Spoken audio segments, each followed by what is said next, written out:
Magsimula ang kwento kung saan natapos ang unang kabanata. Si Xavier na may mga pakpak ay lumapit sa mga sirena at nagtanong kung ang paanyaya nila ay may kaugnayan sa tag-init. Tiningnan ng kabalyero ang mga sirena sa tubig at sumang-ayon ang mga ito, ngunit hindi niya maintindihan kung bakit biglaan ang lahat. Nahihiyang kinamot ng pulang buhok na sirena ang kanyang ulo. Pagkatapos, gaya sa pelikula, agad niyang inilingon ang ulo at pinakawalan ang kanyang buhok. Iniunat niya ang kanyang mga daliri kay Xavier, may pilyang ngiti sa labi, at sinabing ang kanyang mukha ang nagdesisyon ng lahat. Tinitigan siya ni Xavier at agad na naunawaan ang ibig niyang sabihin. Sa mga oras na iyon, tiningala ng bida ang langit ng may pagkainis at napagtanto na hindi talaga patas ang buhay. Lumapit agad ang kabalyerong may pakpak sa tubig at sinabing narinig niya na kayang malaman ng mga sirena ang tunay na damdamin ng isang tao sa pamamagitan ng kanta. Ipinaliwanag ng mga sirena na sa pamamagitan ng awit, nararamdaman nila ang damdamin ng iba. Ang isang sirena, nahihiya ngunit nakangiti, ay iniunat ang hintuturo at sinabing ang mukha ni Xavier ay masyadong makahulugan, hindi na mahalaga kung ito man ay kanta o sumpa. Patuloy siyang tinitigan ni Xavier at sinabi, sulit na sulit ito. Mahinang tumingin si Lloyd sa kanya at naisip na ang salbahing ito ang tunay na bida ng nobela. Pagkatapos, lumingon ang kabalyerong may pakpak sa lalaking may kayumangging buhok at sinabing ang kanyang mukha ang naging kalasag. Nasa gilid sila ng barko, at kinausap ng may kayumangging buhok na lalaki ang sirena, binanggit ang kanyang pangalan, at ipinakilala ang kanyang kabalyero.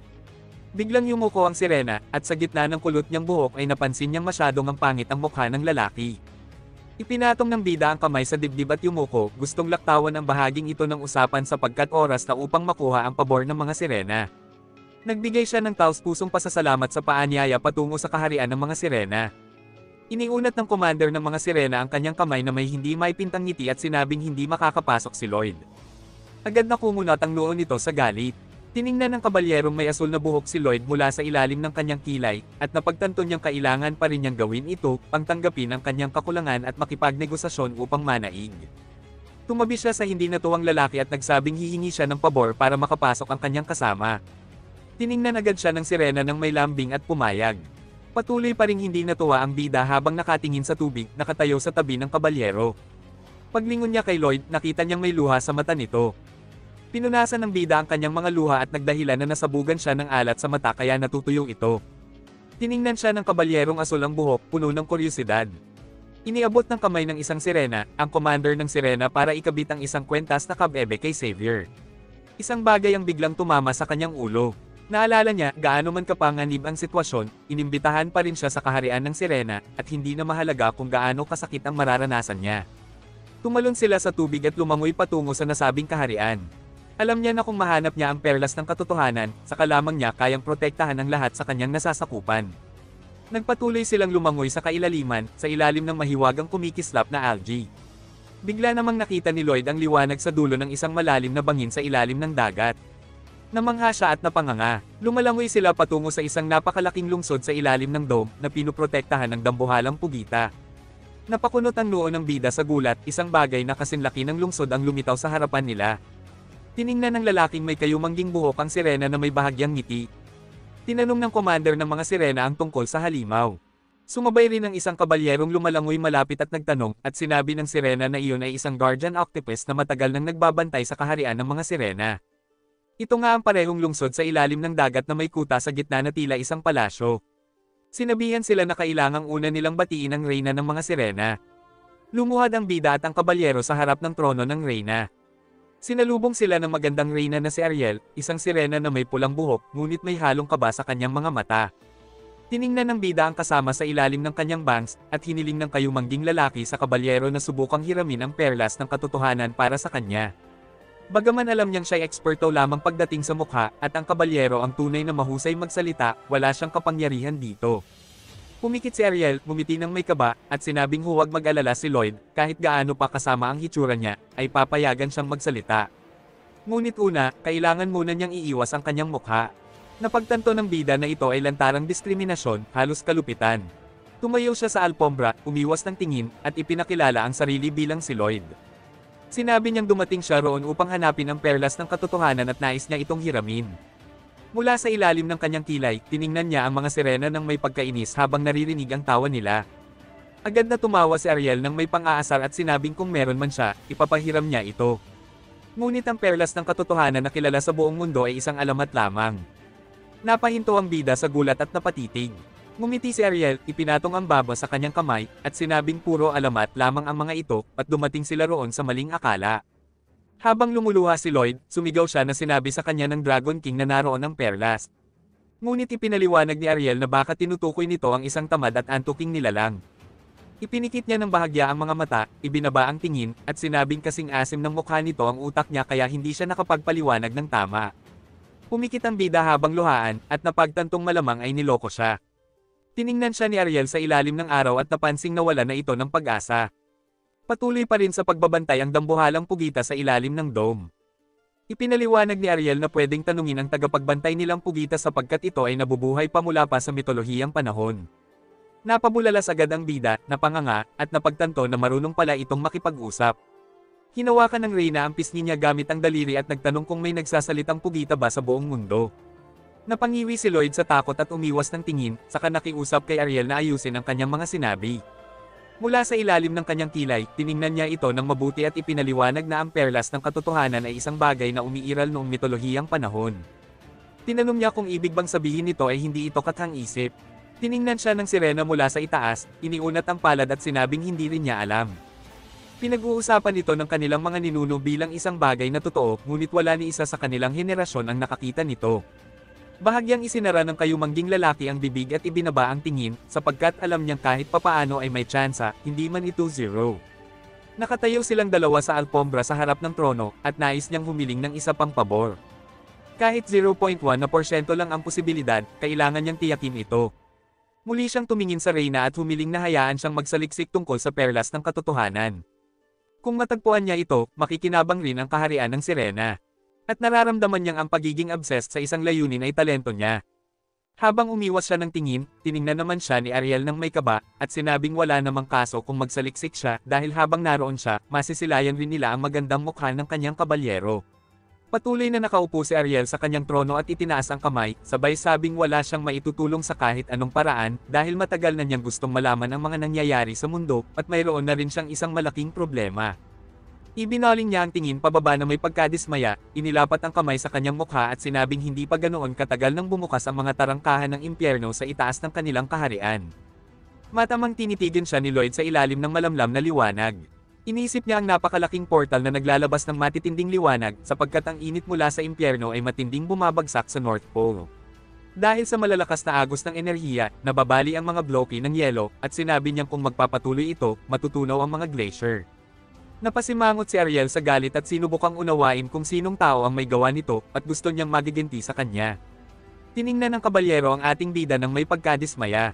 Nagkunwari naman ang bida na tutol din siya sa taong iyon. Nanginig sa galit si Ariel at pinigilan ang sarili habang naaalala ang dragon na naglabas-masok sa tarangkahan, at ang lalaking bumukas nito ay kasing sama ng Diablo. Patuloy na tinitigan ng kabalyero ang bida, na nagpasalamat sa Sirena dahil pinayagan siyang magsaliksik tungkol sa perlas ng katotohanan. Tumingala ang bida at sinabing kung matagpuan niya ito, ipagkakaloob niya ito sa Reyna ng mga Sirena. Tiningnan ng kabalyerong may asul na buhok ang bida sa pagkabigla at namangha, sapagkat ang antas ng kanyang pag-iingat ay abot na sa antas ng isang Grandmaster. Nakatayo silang dalawa sa gilid ng bubong at pinagmamasdan ng lungsod sa ilalim ng tubig. Tinitigan ng kabalyero ang nakasimangot na tingin ng Ginoo, na nagmungkahing simulan na ang paghahanap ng katotohanan.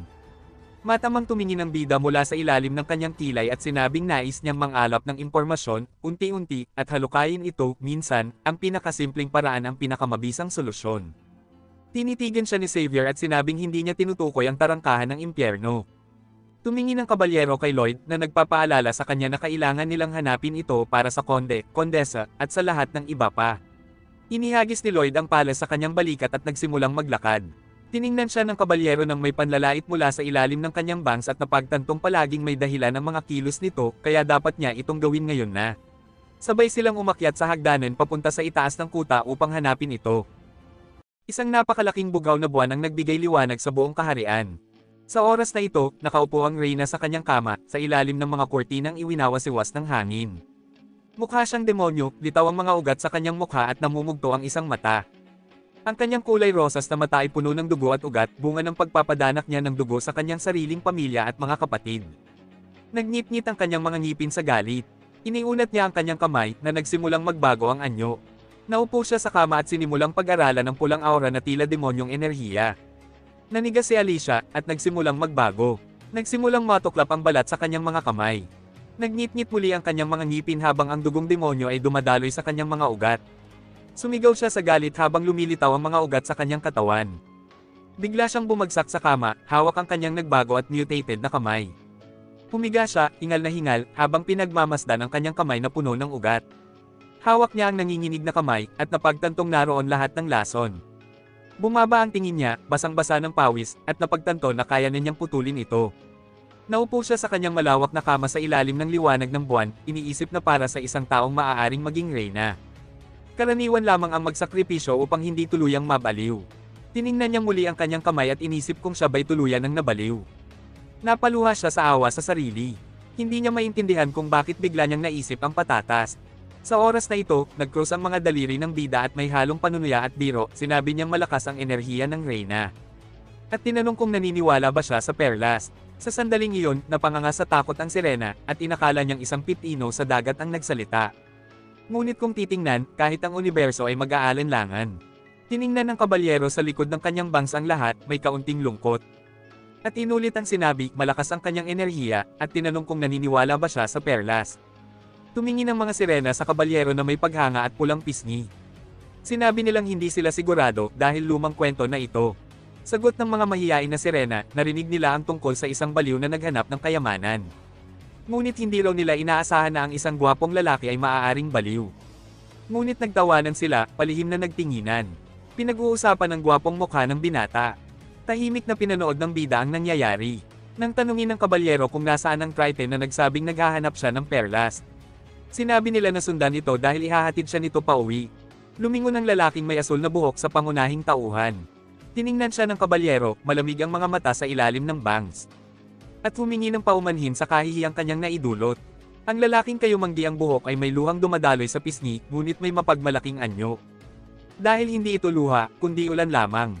Nasa ilalim sila ng dagat, sa isang bahay na kahawig ng sa SpongeBob, isang pinya. Isang lalaking sirena ang ngumiti ng may paghanga. Natutuwa na may taong tunay na interesado sa perlas at nais sumama sa kanyang paghahanap. Lumabas ang mensahe, may ugnayan daw siya sa batang Triton na si Rot Oloa. Ugnayang may antas na 16, at may 2,482 puntos sa lokasyon. Patuloy ang ngiti ng lalaking kayumanggi ang buhok, habang inilapag ni Rot Oloa ang mga kamay sa mesa. Bahagyang umatras ang lalaki, at sinabi na hindi siya tutulong kaagad. Kailangan mo nang malaman kung bakit alam ng binata ang napakaraming bagay. Nagtaka siya kung saan nanggaling ang ugnayan kung ngayon lang sila nagkita. Dahil lumilitaw lamang ito kapag pumapanig ang isang tao. Ipinikit ng morenong lalaki ang kanyang mga mata at tinaas ang kamao. Ipinaliwanag niyang matagal nang hinahanap ng kanilang pamilya ang perlas ng katotohanan. Bagamat pinagtatawanan sila, patuloy ang kanilang paghuhukay sa loob ng maraming salinlahi. Ayon sa kanya, sa ikalawang mitohang panahon, kung kailan tanging tagsibol at tag-init lamang ang umiiral. Nasa dagat ang perlas ng katotohanan. Tumaas ang kilay ng may kayumangging buhok na lalaki at tinanong si Rot Oloa. Ipinaliwanag nito na ang perlas ng katotohanan, na nagbibigay ng kasagutan sa anumang tanong, ay ang tunay na bayani ng Atlantis. Napagtanto ng lalaki na ang kaharap niya ay isang deboto, na bigla ring nakatagpo ng kaibigan sa paghuhukay. Si Rot Oloa ay galit na isinandal ang kamay sa mesa. At sinabing 10,000 taon na ang nakalipas mula nang gumuho ang perlas. Matapos ang dakilang digmaan ng mga lahi, napangiwi sa gulat ang bida, nakadilat ang mga mata.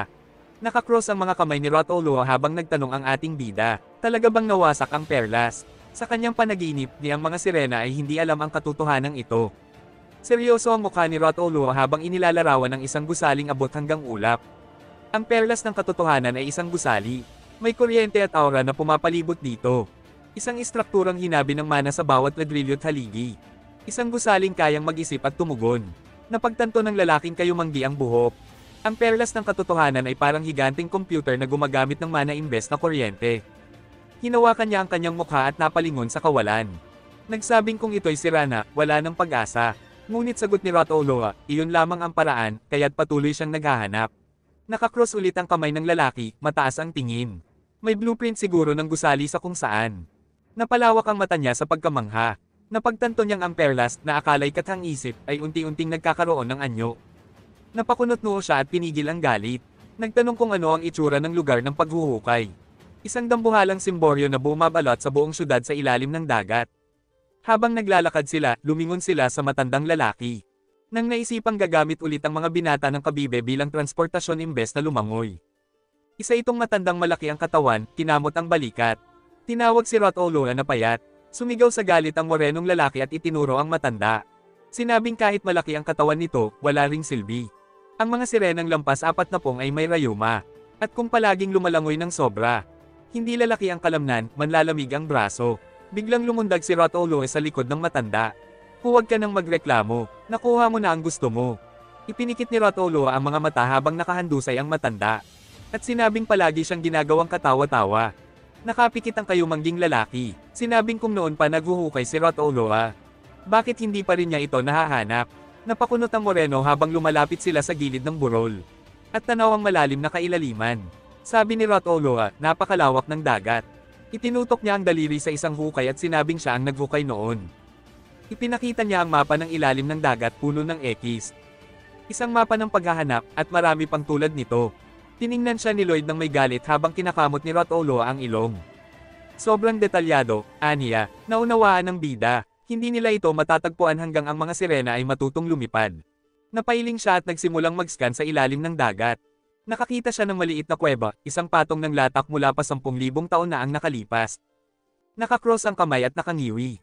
Kung tatamaan niya ito gamit ang kapangyarihan ng tagapagligtas, baka mabura ang guhit at maging sakuna.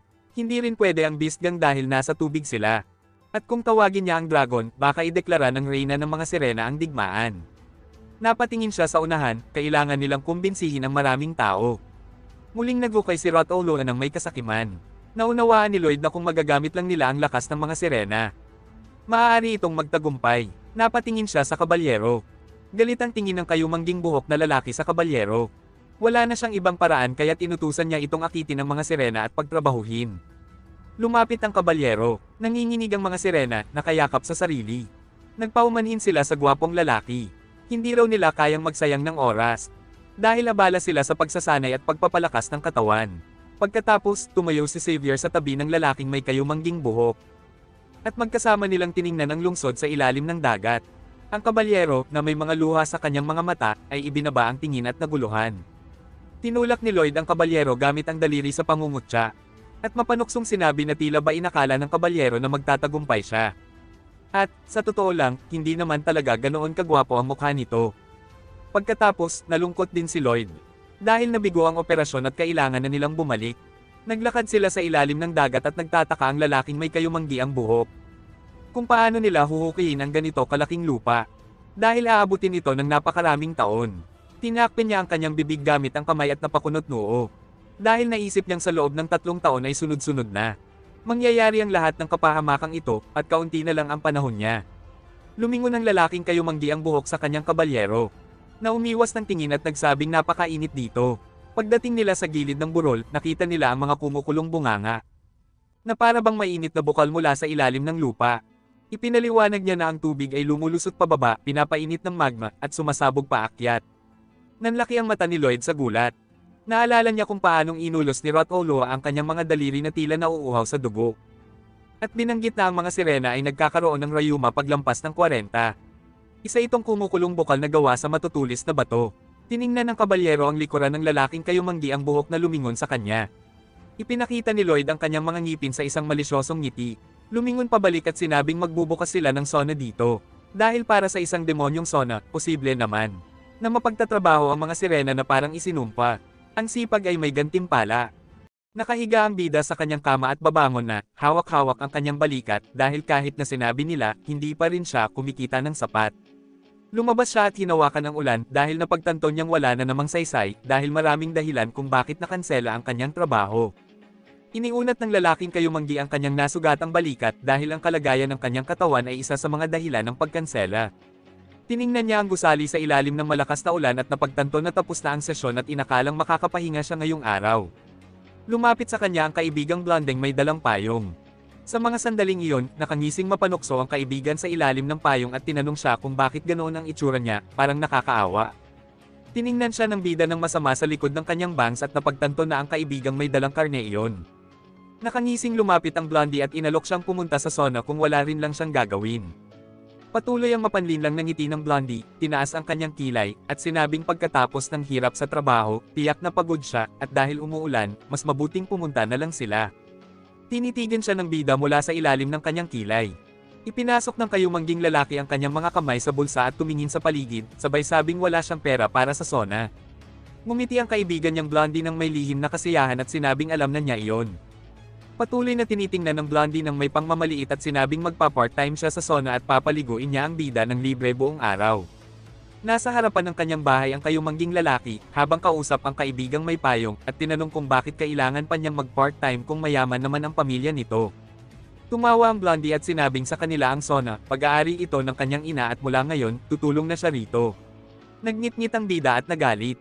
Agad na tumalikod ang Blondie at naglakad paalis, habang sinasabihan ang kaibigan na huwag nang magreklamo at sumama na lang, at napagtanto ng bida na sinadya talagang pumwesto ang Blondie sa sauna sa araw na natapos ang sesyon.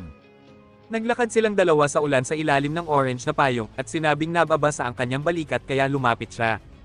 Inisip ng bida na imposibleng aksidente lang na naabutan siya ng kaibigan sa madaling araw dahil karaniwan siyang naghahanda para sa trabaho sa ganung oras.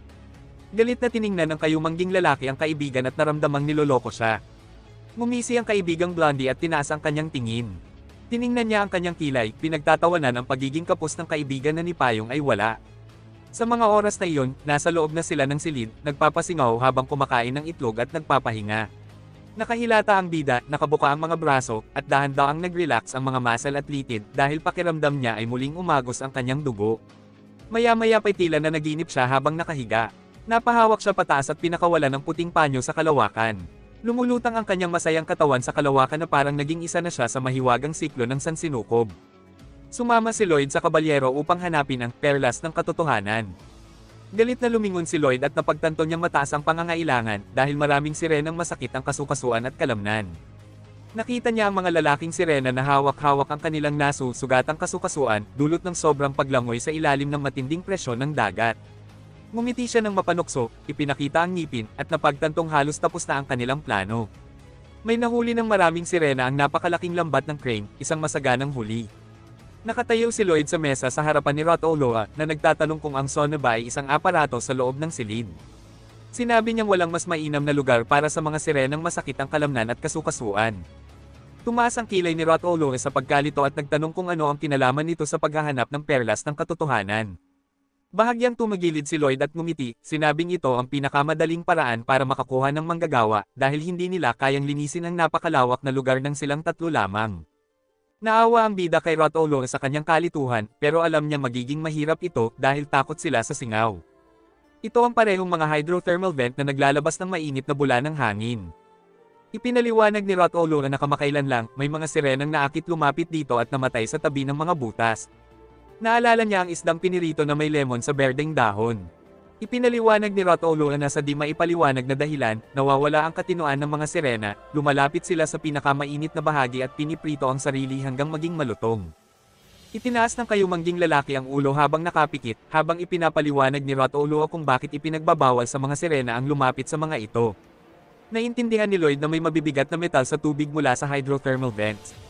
Ngumisi ang binatang Ginoo na may halong panunuya.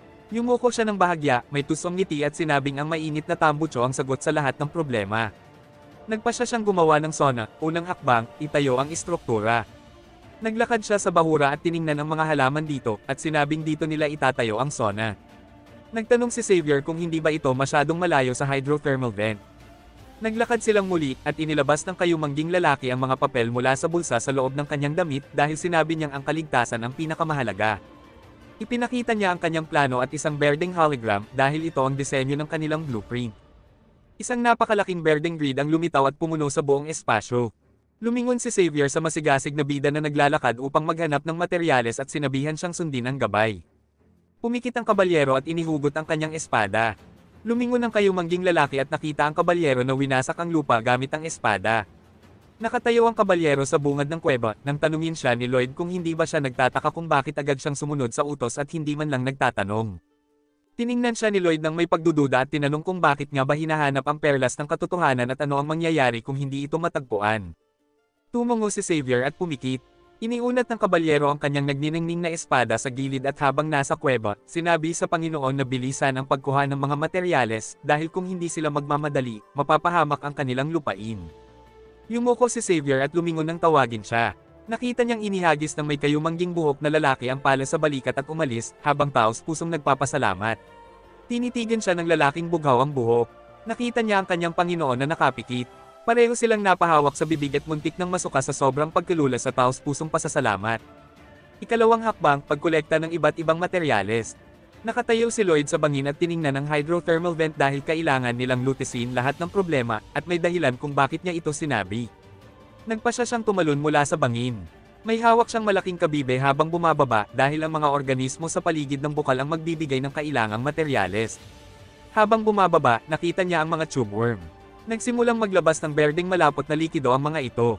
Inatake si Lloyd ng mga berdeng uhog habang sinusubukan niyang ipunin ito sa kabibe dahil kailangan niya ang likidong ito para sa pandikit at pagtatapos. Sa kabila ng sakit, pinilit ni Lloyd na bumangon kasama ang mga tube slug. Sunod ay ang pagbuo ng mga tubo at hinila nila ang mga ito paakyat mula sa ilalim ng burol dahil dito itatayo ang kanilang sona sa may hydrothermal vent. Hakbang 4 ay ang pagpapadaan ng tubo sa bawat silid at pagpipintura ng palamuti.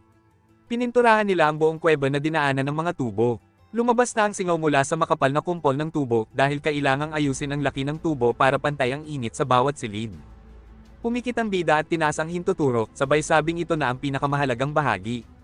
Isang malaking silid na may higanting kabibe dahil ang pinakaimportanteng bahagi ay ang emerald teamed na interior. May coral room din na nababalutan ng ilaw at seaweed. May isa pang kakaibang silid na may mga slug at unan. Itinukod ng bida ang mga kamay sa balakang at sumigaw ng buong lakas na natapos na nila ang unang sauna sa mundo ng pantasya. Nagsimulang sinubukan ni Rotolo ang silid at humiga habang ikinakaway ang buntot. Sinubukang tanungin ni Lloyd ang opinyon niya. Ngumiti ang kayumangging lalaki sa kabalyerong nasa likod niya na nagsabing mukhang magsisimula na siyang magnegosyo gamit ang sauna dahil kailangan niya ng dagdag na kita.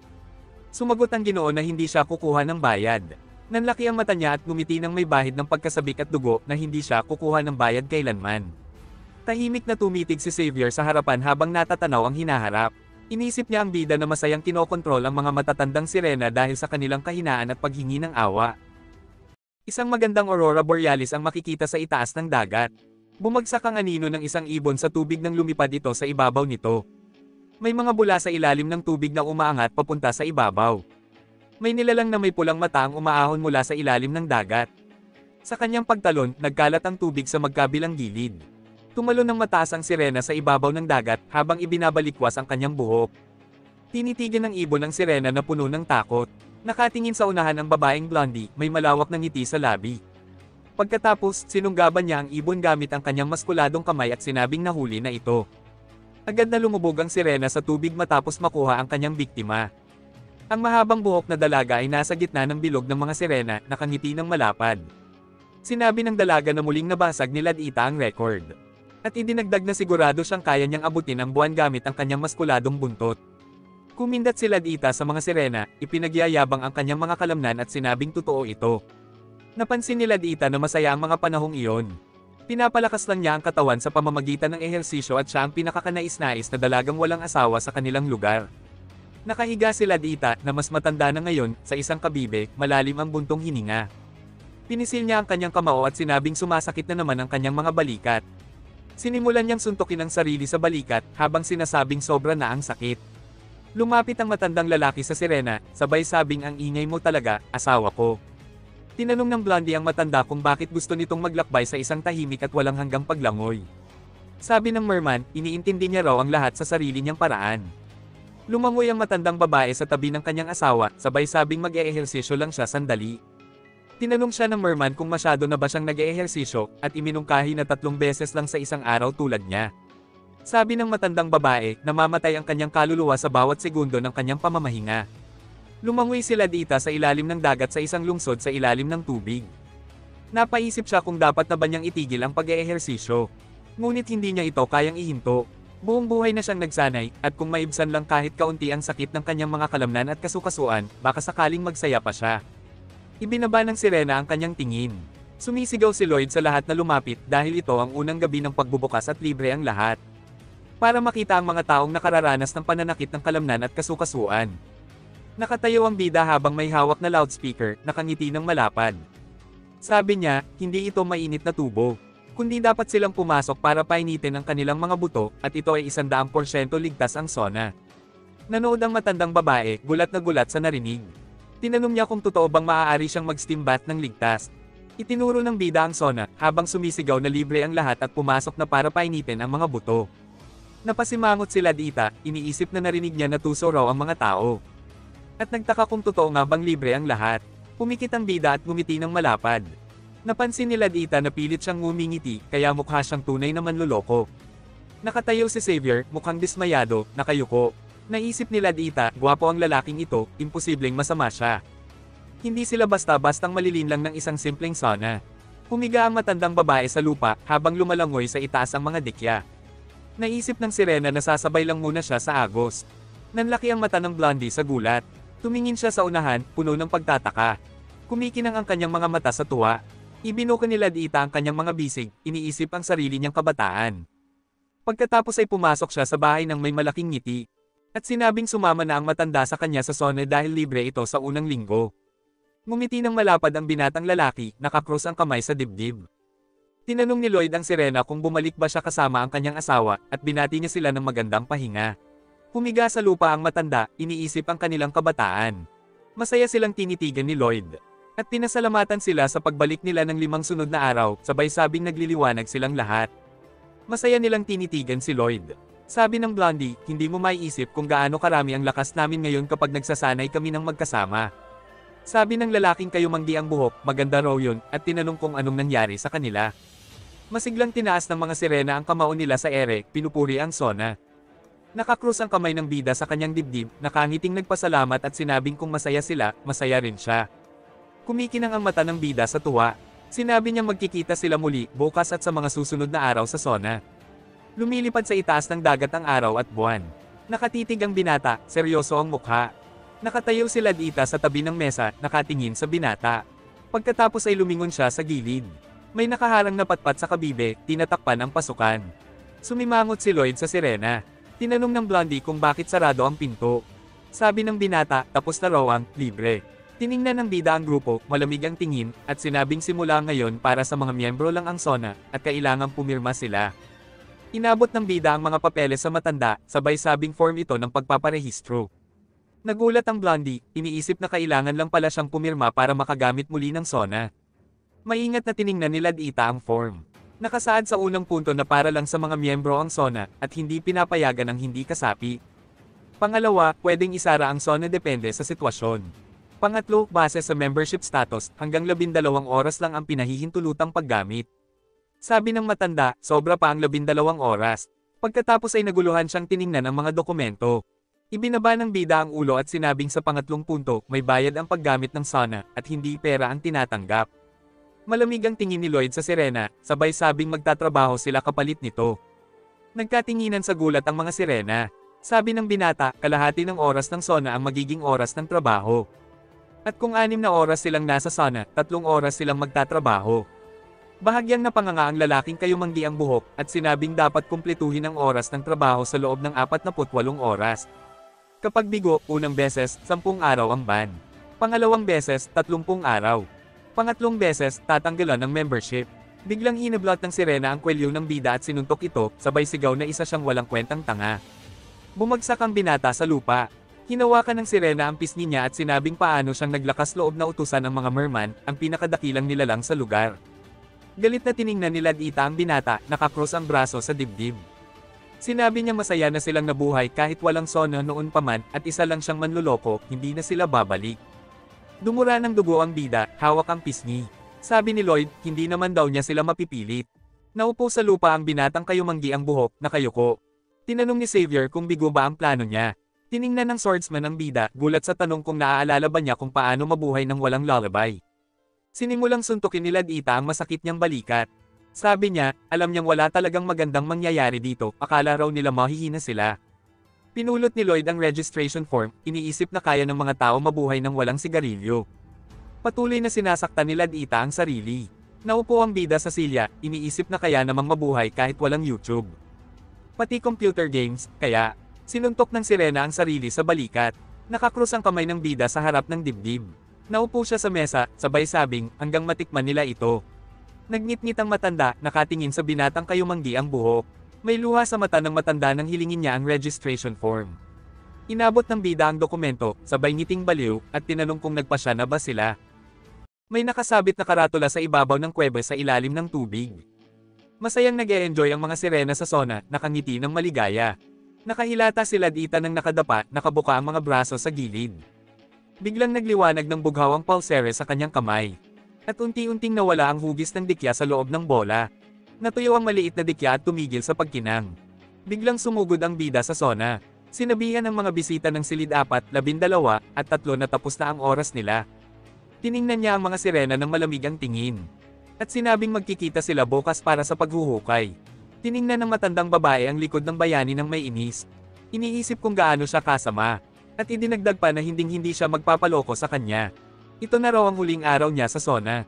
Nagniningning ang araw sa ibabaw ng dagat. Nakatingin ng walang emosyon ang ating bida sa malayo. Binati ang mga sirena. At sinabing siya si Lloyd Frontera, ang pinuno ng konstruksyon. At oras na para magtrabaho. Nagsimulang maghukay ng marahas ang mga nilalang sa ilalim ng dagat gamit ang pala. Nakahiga ang matanda sa isang kabibe, sinasampal ang balikat. Inireklamo niya ang pananakit ng katawan at kailangan daw niyang magpastim. Umupo ang bida sa isang mesa. Iniabot ang pulseres na may maliit na dikya. Binati niya ang bisita, at sinabing siya ang tagapamahala ng sona, si Lloyd Frontera. Masayang ginugol ng matanda ang oras sa sona. Itinapon ng bida ang pala sa balikat. At muling ipinakilala ang sarili bilang pinuno ng konstruksyon. Iniabot niya ang pulseres ng walang emosyon. Sabay bati sa bisita. Nakatingin siya sa mga manggagawa ng walang pakialam habang binabati sila. Nagpatuloy sa paghuhukay ang matanda, hanggang sa bigla siyang mapakunot noo. Pakiramdam niya'y may kakaiba. Iniisip ng sirena ang bida kumokontrol sa kanya. Napansin niyang siya ay lubos ng kontrolado. Pumikit sila dita at inirapan ang mga ngipin. Naisip niyang kailangan na niya itong wakasan. Nakahiga ang isang blondeng babae sa sona, halatang naiinis. At inisip niya na dapat niyang putulin ang masamang siklo. Ngunit kalaunay pinakawalan niya ang ekspresyon sa mukha. Pumikit at naisip na ayaw niya pa palang tumigil. Pinanood ng bida at ng mga kasama ang paghuhukay. Napatingin si Rotolo sa masayang ngiting baliw ni Lloyd. Namangha ang sirena, naisip niyang ginagamit lang sila ng demonyong ito. Matigas ang loob ng matanda habang patuloy sa paghuhukay. Nagtaka ang sirenang may mahabang buhok kung bakit ipinagkanulo ng lalaki ang kanyang mga kasama. Nanginig ang nilalang sa ilalim ng dagat nang marinig ang boses ni Lloyd. Tanong ni Lloyd, para bang nararamdaman niyang naging demonyo siya. Tahimik na nakatingin sa unahan ng binata. Sinabing hindi naman nila pinilit ang kahit sino. Tanong niya, hindi ba't totoo yun? Tumingin ang moreno sa binata na may pagdududa. Ngunit ngumiti ito ng malapad habang lumiwanag ng bughaw ang kanyang dibdib. Pinanood ng bida ang mga sirenang nagtatrabaho.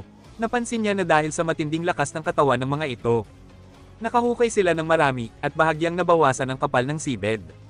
Nagliwanag ng berde ang mga mata ng bida, at mabilis na kumaway ng kamay. Sumigaw ng, tigil. Tigil ang paghuhukay. Tumakbo pababa ng bangin ang bida. Napansin niya ang isang parisukat na bahagi ng lupa. Mabilis siyang nagsimulang maghukay, at pagkaraan ay napatingin siya sa ibaba, gulat na gulat. Umiiral nga ito. Sa ilalim ng lupa ay may batong may mga ukit. Sabi ni Lloyd, ito raw ang lugar kung saan matatagpuan ang perlas ng katotohanan. Napakunot ang noo ng lalaking kayumanggi ang buhok. Tinitingnan ng bato na tila nalilito. Sinabi niyang hindi ito magiging madali. Nakapayuko ang binata. Nagdududa kung baka isang alamat lang ang lahat. At baka wala naman talagang matatagpuan. Tiningnan ng bida ang ibaba, takot ang mukha. Nagtatanong kung ang lahat ba ng kamalasang ito ay dahil sa kanya. At paano kung hindi niya ito mapigilan? Tumayo si Lloyd na nakatalikod sa batong may ukit. Itinaas niya ang kamay, pinunasan ang kanyang mukha. Ngumiti ng bahagya ang lalaking kayumanggi ang buhok habang pinagmamasdan siya ni Xavier. Sabi ni Lloyd, ayos ito. At ngayon ay sisimulan na raw nila ang paghahanap ng plano. Pumikit si Rotolo at biglang napaluha. Sabi ng binata, panahon na. At tinanong kung anong problema niya. Sinabing totoo pala ito, akala niya ay kathang-isip lang. Tinanong ni Lloyd kung ano ang sinabi nito. At sinabing kalimutan na lang, saan daw ba ang plano? Pumunta si Rotolo sa ibabaw ng mga ukit.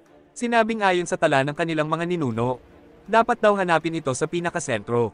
At ito raw ay nakatago sa isang mahiwagang lagusan na may susian. Napatingin sa gilid ang Panginoon habang kumikislap ang mga mata. Itinuro niya ang isang uka sa tile. Sabi ni Lloyd, ito na. Lumapit ang merman sa butas, sinabing tiyak niyang iyon ay isang susian. Tinitigan ng binata ang tile ng may pag-iingat. Sinabing kung may lock ito, nasaan naman ang susi. Mula sa butas ay naglabas ng matinding enerhiya. Pumikit ang moreno, tinakpan ang mukha. Sinabi niyang may nagsabi sa kanya na ipapakita ng butas kung saan ang susi, pero bakit ganito ang nangyayari? Lumingon ang bida, at itinaas ang paningin. May higanting pugita sa itaas ng ulo ng bida. Namangha ang bida sa halimaw. At iniisip kung iyon nga ba ang sinasabi ng butas na ito ang susi. Pumikit ang pugita, kumakawe ang mga galamay. Lalo pang naguluhan ang bida. Hawak ng halimaw ang lungsod sa ilalim ng dagat. Patuloy sa pagkaway ng mga natitirang galamay. Yumanig ang buong syudad. Nag-aalalang tumingin ang reyna ng Triton sa kanyang katulong. Sinabing kapag bumagsak ito, tapos na ang lahat. At iniutos ang agarang paglikas. Lumapit ang sirena sa reyna. Sinabing buti na lang. Nakalabas na ang karamihan dahil nagtatrabaho sila para sa lalaking iyon. Ngumiti siya ng may kasiyahan. At tinanong kung mabait ba ito. Nakatingin si Lloyd ng may lungkot. Tinanong kung kasalanan ba niya ang lahat ng ito. Sagot ni Xavier, oo. Umasa ang binata na hindi iyon ang sasabihin niya. Hinawakan ng kabalyero ang damit ng binata. At sinabing siya na ang bahala sa kaharian ng dagat at siya ang kukuha ng susi. Tinitigan siya ng mandirigma ng seryoso. Sinabing para ito sa mga lupang nais niyang ipagtanggol.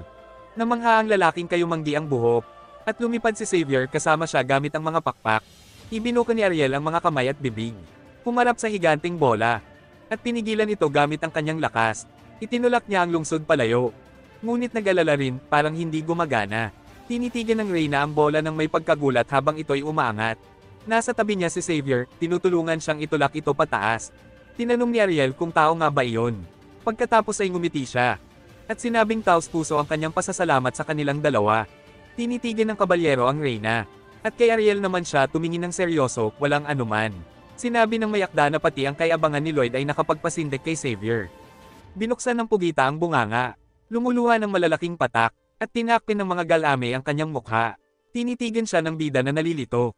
Iniisip na ito na nga ang sintomas, sigurado siya.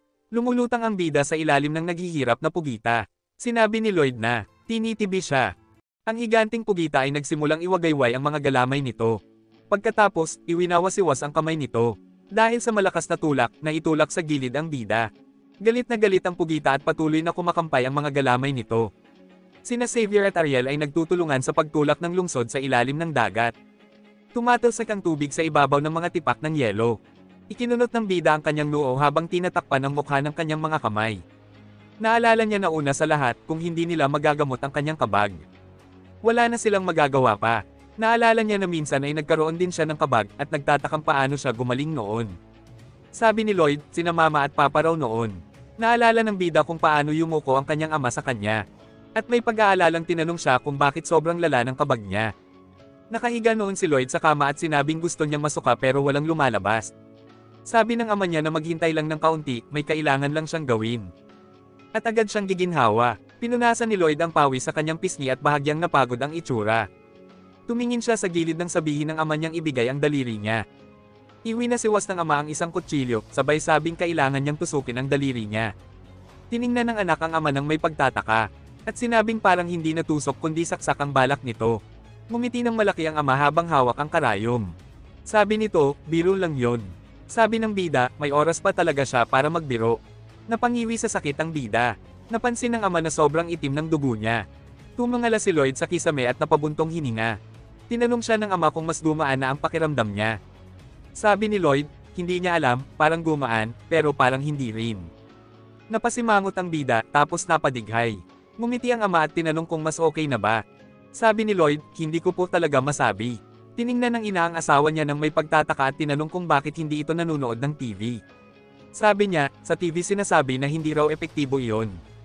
Sabi ng ama, sa akin, gumana yan nung bata pa ako. Lumapit ang ina sa anak at sinabihan ng asawa na tumabi muna. Sa ganitong oras, kailangan munang mailabas ang lahat ng sama ng loob, sabi niya. Para guminhawa ka, pumikit ang bida habang inilagay ng ina ang kanyang kamay sa tiyan nito. Ngumiti ang babae at tinanong kung nagtitiwala ba siya sa kanya. Bahagyang iminulat ni Lloyd ang mga mata at tiningnan ng ina. Pumugat ng hangin ang ina at isinara ang palad. Tinanong ni Lloyd kung ano ang balak niyang gawin. Dahan-dahang lumapit ang kamao ng ina sa tiyan ng bida. Pagkatapos, buong lakas niyang sinuntok ang sariling kamay na nasa tiyan ni Lloyd. Nanlaki ang mga mata ng bida. Pinisil niya ang labi at binuga ang pisngi. Isang napakagandang bahaghari ang lumitaw sa ibabaw ng dagat. Isang higanting halimaw ang nagpapalaki ng pisngi at kumakampay ng mga galamay. Lumapit ang batang Panginoon sa mukha ng halimaw. Naisip niya kung ano ang dahilan ng paggiginhawa niya noon. At kung makakatulong din iyon sa pugita. Ikinunot niya ang noo at ipinakita ang mga ngipin.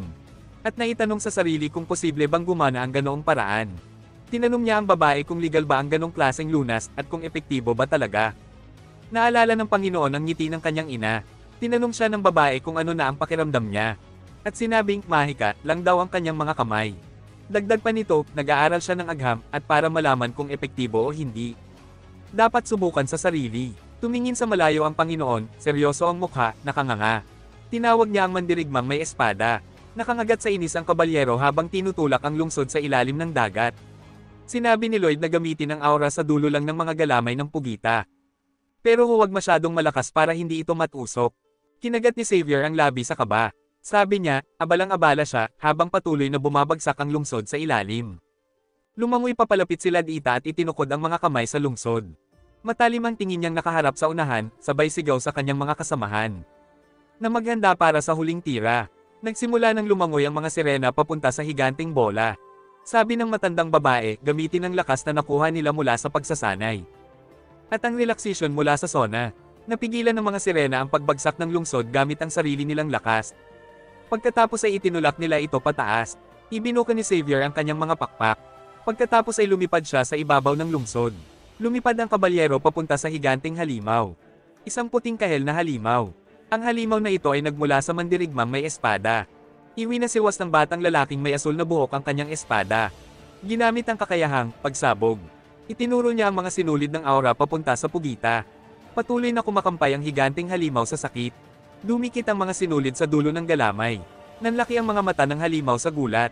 Bahagyan nitong binuka ang bibig at napadighay.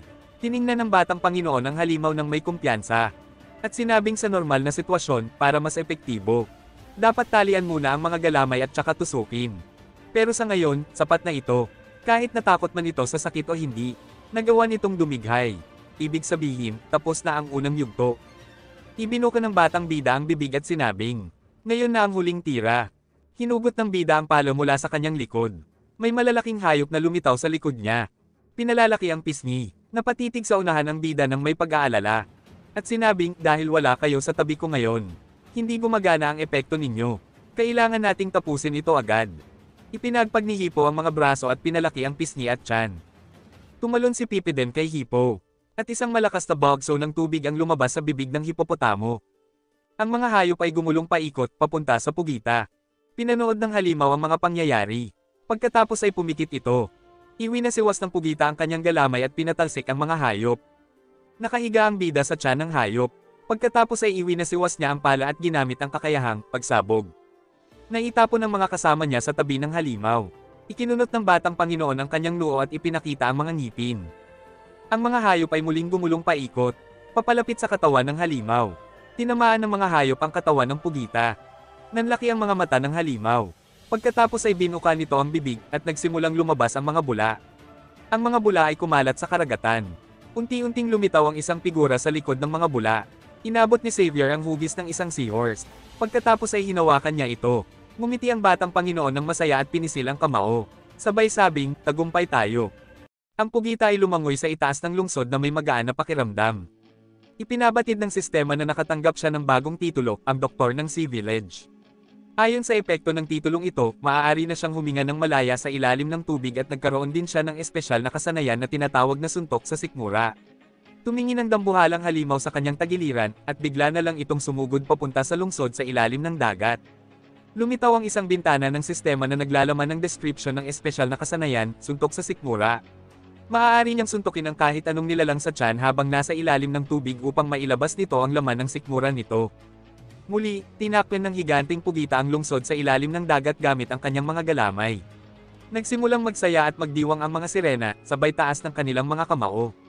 Hawak ng bida ang isang maliit na estatwa ng seahorse at masayang sinabi na mukha itong susi para sa isang balon. Lumingon ang bida sa reyna ng mga Triton nang tawagin siya nito. Napangiti si Ariel habang pinagmamasdan ng batang Ginoo, sabay sabing, sa malapitan, may pagkamakisig pala ang mukha nito. Napatingin ang Ginoo sa kanya ng may pagtataka. Ngumiti ng malapad si Ariel at sinabing siya ang naging dahilan kung bakit sila naging mas malakas at naipagtanggol ang kanilang tahanan. Napangiti ang Reyna at itinaas ang kanyang mga kamay sa tuwa. Ipinahayag ng sistema na may bagong lahi ang natuklasan. Tinanggap siya ng sinaunang pugita at ng mga tao sa dagat bilang tunay na kaibigan. Nakatanggap siya ng karagdagang RP, kabuoang 2,565 RP. Napatingin ang Ginoo sa sistema na may pagkabigla. Ipinahayag ng sistema na kahit nagsimula ang mga problema dahil sa kanya, hindi man lang siya nakaramdam ng konsensya. Medyo ngumiti ang batang Ginoo habang itinataas ang kanyang palad. Tinanong ni Lloyd kung anong problema. Idinagdag ng sistema na tila wala siyang bahid ng pagsisisi. Nagtanong ang bida kung ano ang sinabi, at sinabing hindi naman niya talaga naiintindihan ang pinag-uusapan. Hinawakan nila Dita ang kamay ng bida habang nakangiti. Sabi ni Lloyd, sa totoo lang, mas malala pa sana ang naging kalabasan. Nagtaka ang sistema kung bakit bigla itong nagsalita. Sinabi ng batang Ginoo na hindi niya alam ang dapat gawin, kaya sinubukan niya lang ang lahat ng itinuro sa kanya ng kanyang mga magulang. Labis siyang nagpapasalamat sa kanila. Lumitaw ang bintana ng sistema sa harapan ng kanyang mukha. Ayon sa sistema, kung ganoon ang iniisip niya, siguradong mas magiging masaya ang kanyang mga magulang para sa kanya. Tinanong ng sistema kung sang-ayon siya rito. Napatingin ang bida sa sistema na may pagtataka. Nakatayo siyang hindi gumagalaw sa harap ng bintana ng sistema. Sinabi niyang parang pumunta na siya sa impyerno, at tanong niya kung pwede bang huwag sabihin ang mga ganoong bagay habang masaya siya. Napalunok ang lalaking kayumanggi ang buhok, sabay sabing patay na ang kanyang mga magulang, paano pa sila magiging masaya para sa kanya. Ayon sa sistema, tila galit na galit siya. Sumagot ang lalaki, oo nga, dahil sa mga sinabi nito, bigla niyang pinagsisihan na hindi niya pa nagawa ang higit pa para sa kanila. Tumalikod ang Ginoo at sinabi na hindi na siya lilingon pa, sabay lakad papunta sa butas ng susi, iniisip na kailangan niyang mag-focus sa pagprotekta sa sistema. Idinagdag niya na handa siyang gawin ang lahat para sa pamilya niyang kasama niya ngayon. Ipinuwesto ni Lloyd ang estatwa ng seahorse sa butas ng susian. Isang liwanag ang lumabas mula rito. Isang plano ng gusali ang lumitaw sa harap nila.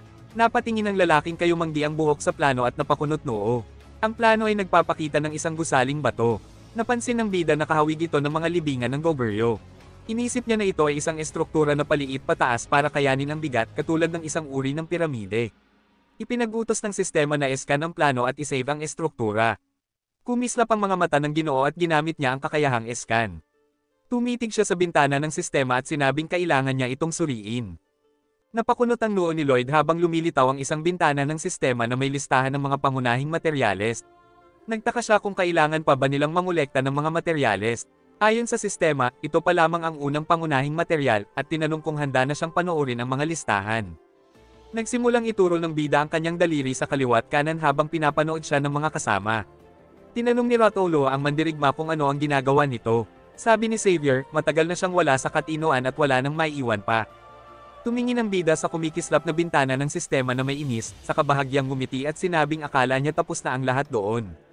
Tinalikuran niya ang butas ng susian at sinabing kaunting oras na lang ang meron sila, kaya kailangan na nilang umalis. Tinanong ni Xavier kung saan sila pupunta. Tumingin ang bida ng seryoso sa unahan at sinabing pupunta sila sa kaharian ng Magenta dahil naroon ang pangunahing materyal ng Taranga. Maaliwalas ang panahon sa itaas ng palasyo. Nakaupo si Alicia sa opisina. Nakayuko ang Reyna habang seryosong nakatitig. Biglang bumakat ang mga ugat mula sa mata ni Alicia habang siya ay humihingal. Dahan-dahan niyang tinanggal ang guwantes mula sa kanyang kamay, namamaga ang mga ugat dito. Naisip ng dalaga kung gaano pa karami ang kailangan niyang kolektahin, sa kanya pinisil ang kanyang palad. Sinabi niyang hindi siya dapat manghina. Kaunti na lang, kaya niya ito. Siya ang Reyna, ang pinakamalakas sa kaharian. Lumingon siya sa pinto, pumasok ang kanyang katulong at sinabing nais nitong mag-ulat tungkol sa negosasyon sa kalakalan sa mga bansa sa Timog. Pinayagan siya ng Reyna na magsalita. Bahagyang yumuko ang lalaki sa harap ng Reyna at sinabing nagkaisa ang mga bansa upang baliwalain ang kanilang mga alok. Mula noon, naging mas mapang-abuso ang mga kahilingan ng mga ito. Napatingin si Alicia sa mesa ng may pag-aalala. Sinabi pa ng katulong na ang ibang mga bansa ay nagsisimula na ring maglatag ng di makatwirang kondisyon. Naisip ni Alicia kung ito na nga ba ang dahilan. Sa kanyang isipan, lumitaw ang imahe ng butong dragon. Naalala niyang kahit sinabi nilang natalo na ang butong dragon, hindi sila naniwala dahil wala silang nailahad na bangkay nito. Nainis ang Reyna at inisip na dahil dito, baka magduda na ang ilang maharlika sa kanyang kakayahan. Maaaring mauwi ito sa mga alitan at pagkawala ng kanilang impluwensya sa buong mundo. Nagsimula siyang magsulat sa papel gamit ang panulat. Inisip niyang hindi niya alam ang dapat gawin kung malalampasan pa ba nila ang krisis. Nanginig ang kanyang kamay sa sakit, pero inisip niyang hindi siya dapat maging mahina. Siya ang Reyna, at ang Reyna ay hindi pwedeng magpakita ng kahinaan. Dumating ang katulong at sinabing humihiling ng audience si Lloyd. Nanlaki ang mata ni Alicia sa gulat, saka siya biglang tumakbo sa pasilyo. Habang dumaraan ang mga manggagawa sa palasyo, nabalot ng malabong liwanag ang silid. Sa malayo, may makikitang mga anino ng mga tao. Napatingin ang Reyna sa unahan, nagtataka. Sinabi niyang nandoon na naman ang nakakainis na tao. Napatitig ang bida sa kanyang kamahalan na may pagtataka. Sinabi ng pulang buhok na babae na siya ang taong nakatakas mula sa kanyang mga kamay, ang taong gumagawa ng kahit anong gusto niya. Napatakbo ang babae at niyakap ang lalaki. Sinabi niyang siya ang lalaking kailangan niya. Napatingin sa kanya ang bida, gulat na gulat. Napalaki rin ang mata ni Alicia sa sarili niyang kilos. Nagtago sa sinag ng araw ang kanilang mga anino. Tinanong ni Lloyd ang kanyang kamahalan kung ano ang ginagawa nito. Napatingin sa harap si Alicia, gulat pa rin. Tinawag siya ng bida. Yumuko ang batang Ginoo at ang mandirigma sa harap ng Reyna. Lumapit si Alicia sa lalaking kayumanggi ang buhok at tinanong kung ano ang sinabi niya kanina. Sumagot ang bida na binati niya lang siya pero hindi ito sumagot kaya nagsalita siya muli. Nagtaka ang bida kung bakit hingal na hingal ang Reyna at sinabi niyang duda siyang para sa kanya talaga ang pagpunta nito. Napatingin si Alicia sa kanya at umiling, halatang na bad trip. Tiningnan siya ni Xavier ng masama, saka ibinaling ang tingin sa batang Ginoo. Binalikan niya ng tingin ang Reyna. Napalingon si Alicia, halatang nahihiya. Napanganga si Xavier sa gulat. Naisip niyang mas kamangha-mangha pa ito kaysa sa ideyang magiging arkanghel ang bida. Nagkrus ang mga braso ng Reyna at tinanong kung ano ang gusto nila sa kanya. Humingi ng tawad ang bida. Tumingin siya sa dalaga at sinabing nais niyang maghukay ng ilang haligi sa ilalim ng kastilyo. Napakunot ang noo ni Alicia. Ngumiti ng malapad ang bida at sinabing kapalit noon. Nagulat si Alicia nang sabihin ng bida na siya na ang bawalang lulutas sa lahat ng problema ng mga bansang nakapaligid sa kanya. Tumingin ang bida sa system window ng may malalim na pag-iisip. Napansin niya na nang i-click niya ang unang key material ng Toranga mula sa Pearl of Truth Idepoa, lumitaw ang isang screen na may impormasyon para sa kanya. Nagulat ang batang Panginoon nang makita ang system window. Inisip ng bida kung paano nakipaglaban ang mga sirena sa ibang lahi. Napuna niya na ang napakalaking digmaan ng mga lahi noong mga mitikal na panahon ay tinawag ding digmaang para sa pag-aari ng Idepoa. May isang sirena na lumalangoy malapit sa piramide, mahahabang galaw ang mga bisig. Napansin ng bida na sa pinakamahalagang sandali, isa sa mga sirena ay nagtanong kay Idepoa, marahil patungkol sa estratehiya ng labanan. Maraming palaso ang sumabog sa paligid. Dinurog ng mga palaso ang mga pader ng piramide. Napuna ni Lloyd na ang mga Titans, na mas malalaki pa kaysa sa mga puno, ang sumires sa Pearl. Nagsimulang bumagsak ang mga pader sa lupa. Napuna ni Lloyd na nagsimulang dalhin ng iba't ibang lahi ang mga piraso ng Pearl bilang trepeo. May higanting Titan na may dalang mga bloke ng bato sa balikat. Napansin ng ating bida na may Titan na nagdala ng isang Toranga papalayo sa tubig. Inilarawan ng bida kung paano itinaas ng mga mandirigma ang kanilang mga sandata. Napuna ng bida na habang nagtatayo ang Titan ng kaharian at namumuno, sumiklab ang isang pag-aalsa na nagtulak sa kanya palabas ng pagtatago. Inisip niya ang malalaking bloke na nakatayo sa hukay na hinukay. Napansin niya na ng panahong iyon, nagsimula ang mga tao na itayo ang kanilang sariling kuta gamit ang Toranga na nakuha ng Titan bilang pundasyon. Maliwanag ang sikat ng araw sa kalangitan. Napansin ng batang Panginoon na sa kasalukuyan, naroon ang Toranga sa ilalim ng Magenta Castle. May mga mesa na nakahanda sa labas at may mga pagkaing nakalagay. Nagtinginan ng naguluhan ang dalawang lalaki. Sabi ng kayumangging buhok na lalaki na wala siyang ideya kung ano ang tanong at tila nag-iisip ang Reyna ng Magenta. Sumang-ayon ang matandang lalaki. Nakaupo ang Reyna sa trono, may hawak na espada sa harap niya.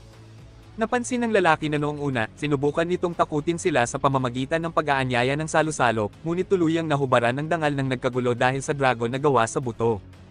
Tinitigan ng Reyna ang mga tao ng may kumpiyansa. Napansin ng kayumangging lalaki na tila napakalakas ng kumpiyansa niya na inaakalang kayang lokohin sila. Tumingin muli ang bida sa lalaki. Nagtanong ang matandang lalaki kung natalo nila ang Skeleton Dragon at ipinunto na ang antas ng kasinungalingan at pagmamayabang ay umabot na sa antas ng imperyo. Tinawanan siya ng bida ng may malisyosong ngiti. Sinabi niya kay Yongyong na lumapit sa kanya. Tumaas ang mga ulo ng mga tao. Natatakot na nanood ang kayumangging lalaki. Lumutang ang itim na anino ng dragon sa hangin. Nagtaka ang lalaki at itinuro ito. Papalapit si Yongyong sa lupa. Sumigaw ang lalaki na Skeleton Dragon iyon. Bumagsak ang dambuhalang dragon sa lupa ng malakas. Nagsimulang tumakbo ng nagkakagulo ang mga tao. Nakangisi ng masama ang bida, sinabing tila kakaiba ang skeleton dragon. Tumingin ang lalaki sa ligaw na lugar. Yumuko si Yongyong sa harap ng kanyang kamahalan. Pagkatapos ay bamuka ang bibig niya. Nakangiti ng malapad ang dambuhalang dragon sa reyna. Tahimik na nanood ang mga tao. Itinaas ng reyna ang kanyang kamay. Ipinitis niya ang palad sa mukha ng dragon. Nanahimik ang mga tao at buong atensyon silang nanood. Nagulat ang lalaki at nagsabi sa matanda na bumalik sa kanilang bansa upang ipaalam ang mga ito, at utusan silang tanggapin ang lahat ng kondisyon ng kaharian ng Magenta, at dagdag pa, sabihin na mayroon silang kapangyarihan na kayang sirain ang buong mundo kung nanaisin. Pinaglapatan ng bida ang kanyang mga kamay sa dibdib habang yumuyuko lahat sa harap ng reyna. Sigaw ng mga tao na iginagalang nila siya at tinatawag siyang dakilang reyna ng Magenta. Nagulat ang bida sa kanyang kamahalan. Tumingin ang reyna sa mga tao ng seryoso at sinabi na sa pangalan ng Magenta, ipinapahayag niya na si Lloyd, na nagpapatalsik sa Skeleton Dragon upang sumumpa ng katapatan sa Magenta, ay bibigyan ng karapatang pinakamarangal na tao. Namangha ang mga tao, lalo na ang bida. Nagtaka ang lalaki kung ano ang nagawa ng binata para makamit ang ganitong respeto. Nagulat ang binata, anumang titulong nagpapantay sa kanya sa royal family.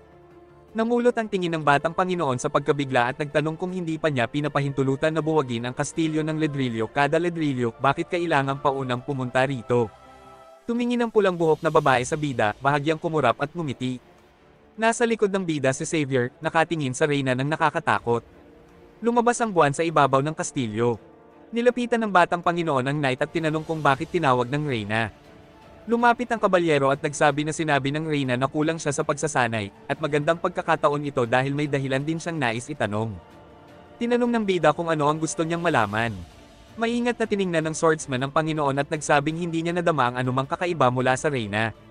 Napagtanto ng bida sa seryosong mukha na nagpapaalala lang siya para masuri ang kaliwang kamay ng reyna, baka may problema iyon. Sabi ni Xavier, oo, gagawin ko iyon, sabay sabing mayroon siyang pupuntahan. Magmuni-muni tumingin ang batang Panginoon palabas. Tumingin ang knight at sinabi, gusto kitang samahan kay Julian. Pumikit ang knight at bumati tungkol sa kanyang kapatid. Sa kalangitan ng gabi ay bumabalot sa lungsod. Nasa courtyard ng estate sina Serahard at Julian. Sinabi ng prinsesa kay Julian na tuwing ako'y nakatayo ng diretso, hirap siyang ipagtanggol laban sa atake. Biglang lumitaw ang matangkad na babae sa likod niya. Nagningning ang pulang mata ng brunette. Napatras si Julian sa takot. Hinalikan ni Serahard si Julian sa pisngi, at sinabing natalo siya ulit. Pumikit si Julian sa pagkahiya at nagngangalit, ikaw talaga. Hinawakan niya ang kamay nito at hinalikan, at nagsabing nahuli na kita. Dahil dito, napaluhod ang brunette at hinawakan ang noo, hindi ako makipaglaban ngayon. Tinanong ni Julian kung ayos pa ba siya, at ipinahayag na siya ang panalo. Tahimik na pinanood ng bida mula sa likod ng pader. Sabi ni Serahard, isa itong emboscade sa ibabaw pa ng isa. Sabi ni Julian, hindi ka makululusot sa atake ko. Pinihit ng bida ang tingin sa lupa habang napangiwi. Sinabi ni Julian, tayong lahat ay magsisikap para sa mas magandang buhay, kahit mahirap. Tumalikod ang bida at iniwan ang estate. Tinanong ni Julian ang babae kung mahirap ang pagnet display ng teknik ng espada. Tumigil ang bida at napalingon. Dumating si Serahard at sinabing napakahirap nito, pero nawawala lahat ng pagod nang makita ang kanyang mukha. Nagdaganan sila ng magkausap at inilapat ang mga noo. Nang ngumiti silang magkaharap, inisip ng bida ang imahe ng patay niyang nakababatang kapatid, at si Serahard ay namatay rin. Bumalik siya sa nakaraang tagpo at nakipagyakapan silang masaya. Tiningnan siya ng seryoso ng bida at nagpasya siyang ipagpatuloy ang buhay na masaya, ibibigay niya ang lahat para manatili ito. Naglakad ang batang Panginoon sa madilim na kalye. May isang estranghero ang bumulong, ang salarin ay siya, dahil sa kanya kaya nangyari ito lahat. May lalaking nakarab sa itim na balabal sa likod ng binata. Sabi ng lalaki, binigay mo na sana. Bamuka ng bahagya ang bibig ng lalaki, tinawag siyang salbahis. Lumingon sa pagkabigla ang bida. Inatake siya ng estrangherong may hawak na punyal. Ibinulsa ng lalaking may kayumangging buhok ang kanyang mga kamay habang naglalakad sa pasilyo ng gusali. Yumuko ang mga estudyante sa mga dumaraang lalaki. Napansin ng kayumangging lalaki na si Arslaad na anak ni Tonos ang pinakaiginagalang na tao sa Royal Academy. Pinigil ng lalaki ang kanyang labi. Diretso ang tingin niya, malamig ang kanyang mga mata. Napansin siya ni Arslaad. Lumingon palayo ang kayumangging lalaki, may paghamak sa tingin, saka sinabing, ako nga yun. Yumuko si Julian, yakap-yakap ang isang aklat sa kanyang dibdib. Sinabi ng kayumangging lalaki na siya na ngayon ang pinakamahusay na estudyante sa akademya. Tiningnan niya ang lalaki ng may kayabangan. Aniya, isinilang akong henyo sa Mahika, may pambihirang talento, anak ng isang konde, paano siya naglakas loob na higitan ako at maging pinakamahusay. Naglakad ang estudyante sa tabi ng nakababatang kapatid ng bida na may hindi natuwang ekspresyon. Tiningnan niya ito ng may paghamak, sabay sabing, ayaw kong makita ka rito sa paaralan, pero kung ikaw ay sakitin at durog, baka pwede pa. Napatingin sa kanya ang kayumangging lalaki, takot sa kanyang mga mata. Dagdag pa ng estudyante, kapag tumingin ka pa ng ganyan sa akin, magbabayad ang pamilya mo. Sinabi ni Arslaad na pati mga estudyante, propesor, at maging ang dekano ay yumuyuko sa kanya. Iniisip ng kayumangging lalaki ang tanikala sa leeg niya at sa leeg ng kanyang ama. Si Arslaad at ang kanyang ama ay lumuhad sa harap ng reyna. Sabi ni Alicia, ang katiwalian at ilegal na gawain na kinasasangkutan ni Conde Tonos ay kasalanan ng kanyang anak. Napatitig ang mga lalaki sa unahan, takot na takot. Ipinahayag ng reyna, para sa krimeng nagpapahiya sa aking pangalan, ako si Alicia Termino Magenta. Napatingin ng estudyante sa unahan, gulat na gulat, nanlaki ang mga mata. Ipinahayag ng reyna na babawiin niya ang lahat ng kanyang titulo at kukumpiskahin ang lahat ng kanyang ari-arian. Aniya ni Arslaad, lahat ay pumalpak. May hawak na espada ang konde sa harap ng kanyang anak. Ikaw ang sisire sa sarili kong pamilya na ilang libong taon nang yumayabong. Hindi, ikaw ang dahilan. Magbabayad ka ngayon. Iwi na siwas niya ang espada. Magpasalamat kang kamatayan lang ang parusa mo. Napanganga si Arslaad, lumuha ng mapapait na luha. Nakatali ang estudyante sa isang puno habang may sandatang nakabaon sa kanyang dibdib. Aniya ng kayumangging lalaki, kung hindi lang perpekto ang pagkamaster ko ng Mahika, patay na sana ako noon. May lilang aura na lumitaw mula sa kanya.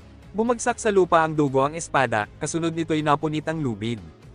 Naglakad si Arslaad sa gitna ng malakas na ulan, iniisip na patay na siya. Nawala sa kanya ang impluwensya at kayamanan. Nakatingin lamang sa malayo ang bata, walang emosyon, iniisip na wala na siyang natitira. Yumuko ang kayumangging lalaki. Pero, may natitira pa. May nasusunog at sumisingaw sa loob ko. Ipinakita niya ang kanyang mga ngipin, puno ng galit. Paghihiganti ang natitirang iyon. Lumingon ang bida, gulat na gulat. Iwi na siwas ni Arslaad ang kanyang espada papunta sa kanya. Nakailag ang batang Ginoo sa baliw na pag-atake. Napatingin ang kayumangging lalaki sa kamay ni Lloyd, nagtataka. Tiningnan siya ng bida ng may kayabangan, anong problema mo? Sinimulan niyang ipaling ang kanyang kamay. Pinisil ito, saka binigwas sa mukha ng kayumangging lalaki. Naitapon si Arslaad sa gilid. Lumapit ang bida, tinanong siya kung sino siya at bakit siya tahimik. Dagdag pa nito, tahimik ka pa rin. Hindi ka ba interesado sa mga nangyayari? Ngumiti ang bida ng masama. Ikaw ba yung estudyanteng pinalayas dahil sa maruruming gawain? Obvious naman sino pa ba ang susubok pumatay sa edad mong yan dito sa eskinita?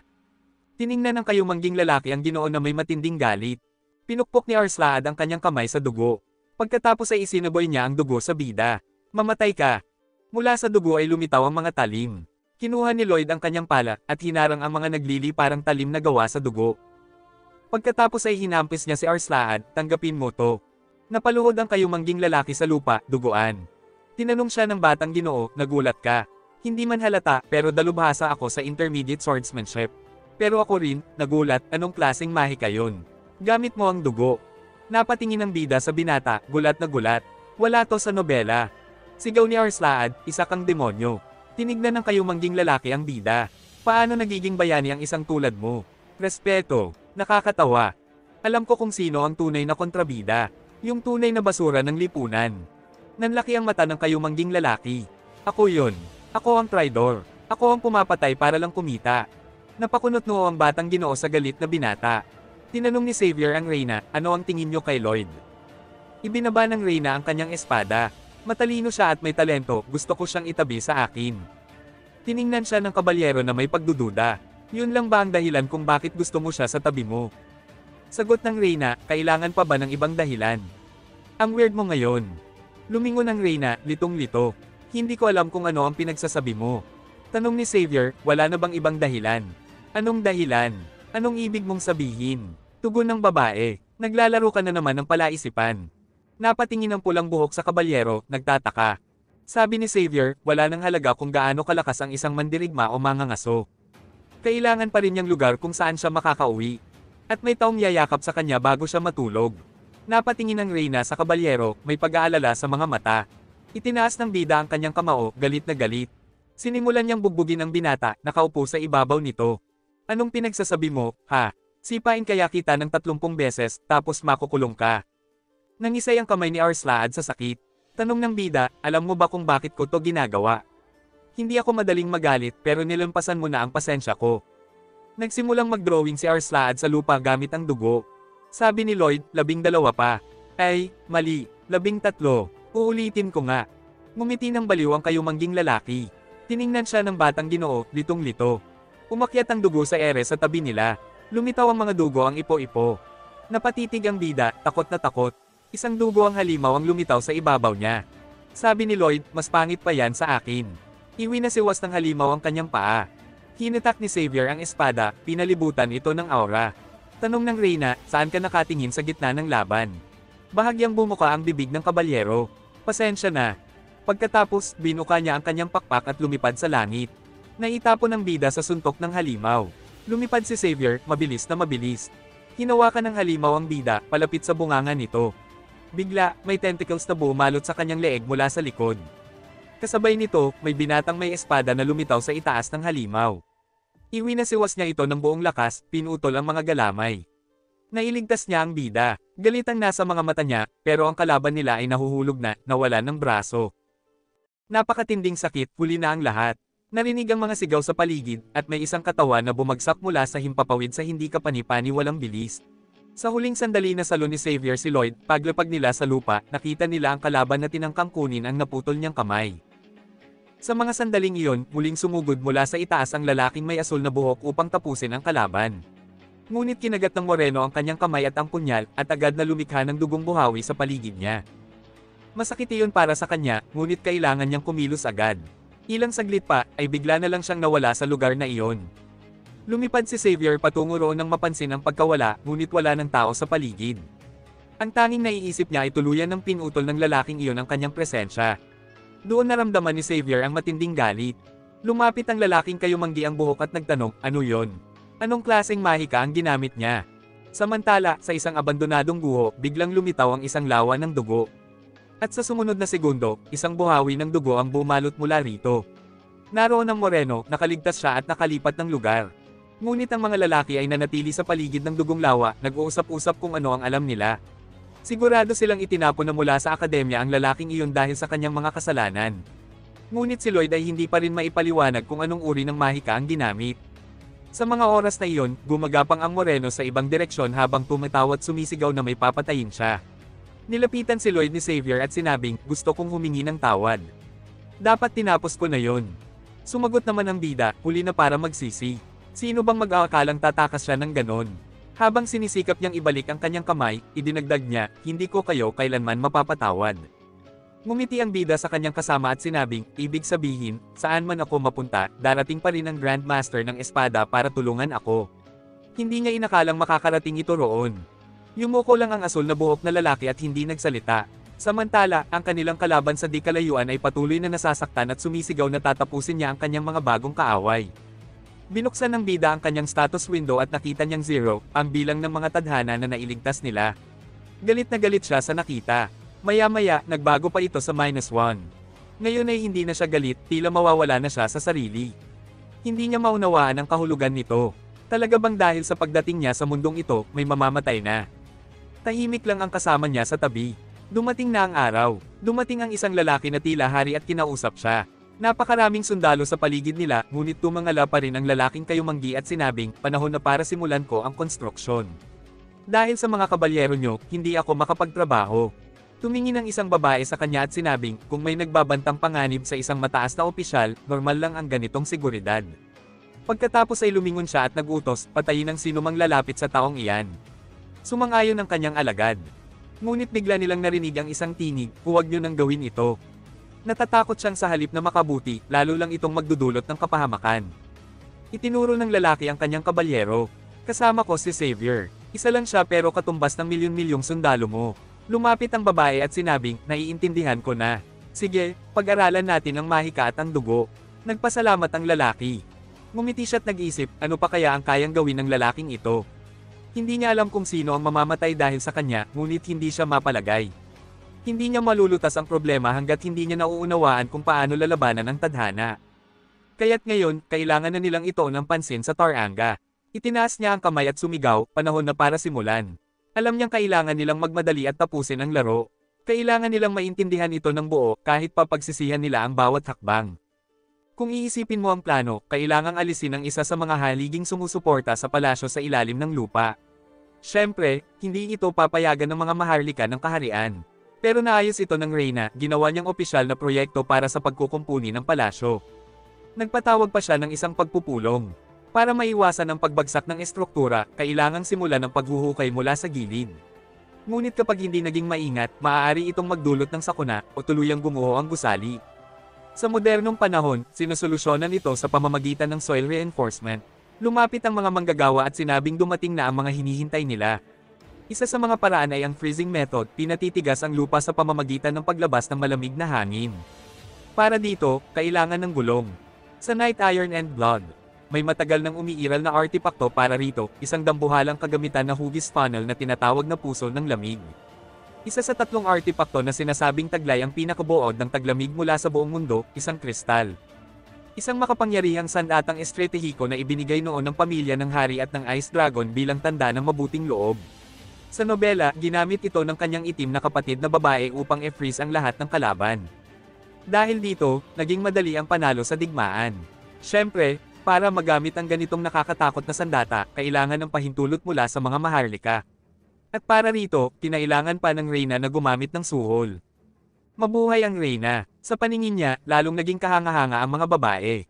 Kung gagamitin ang kapangyarihan ng artipaktong iyon para palamigin ang lupa, maaari ng ligtas na tanggalin ang haligi.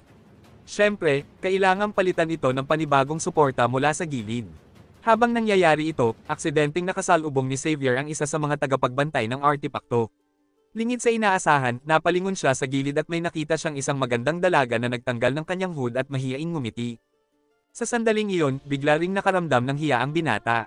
Kumaway ang babae at nawala na lang. Nilapitan ng bida ang kanyang kabalyero at sinabing, isa kang henyo. Walang nakakahiya kung interesado ka sa tagapangalaga ng relikya ng kaharian. Pagkatapos ay tumingin siya pababa at nagsabing mas mabuti sigurong puntahan mo at kausapin ito. Marahil ay na-miss niya ito.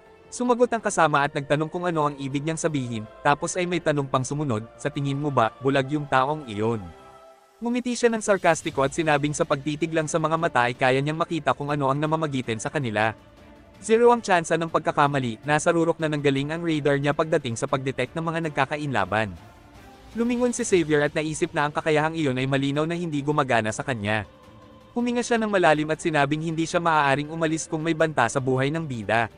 Sinagot naman siya ng kaibigan na kayanan niyang harapin ang problemadong iyon mag-isa, kailangan lang ng kaunting pag-iingat. Sa wakas, nagsimula na sila ng trabaho kasama ang hamster. Unang hakbang, kailangan nilang maghukay ng patayong lagusan at magbuhos ng konkretong suporta. Nang matapos ito, sumunod na hakbang, kailangang ikabit ang isang underground refrigerant injection chamber. Sa labas ng kamera ay may malaking bilang ng mga gwardya.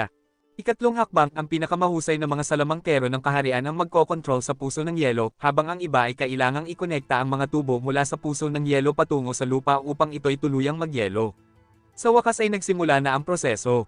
Dumaan na ang lamig sa lupa sa mismong butas. Ika-4 na hakbang, kailangang maghukay ng lagusan papunta sa pundasyon upang maikabit ang bagong sistema. Ika-5 hakbang, kailangang hukayin ang lagusan papunta sa haligi. Ito mismo ang ginawa ng dambuhalang hamster.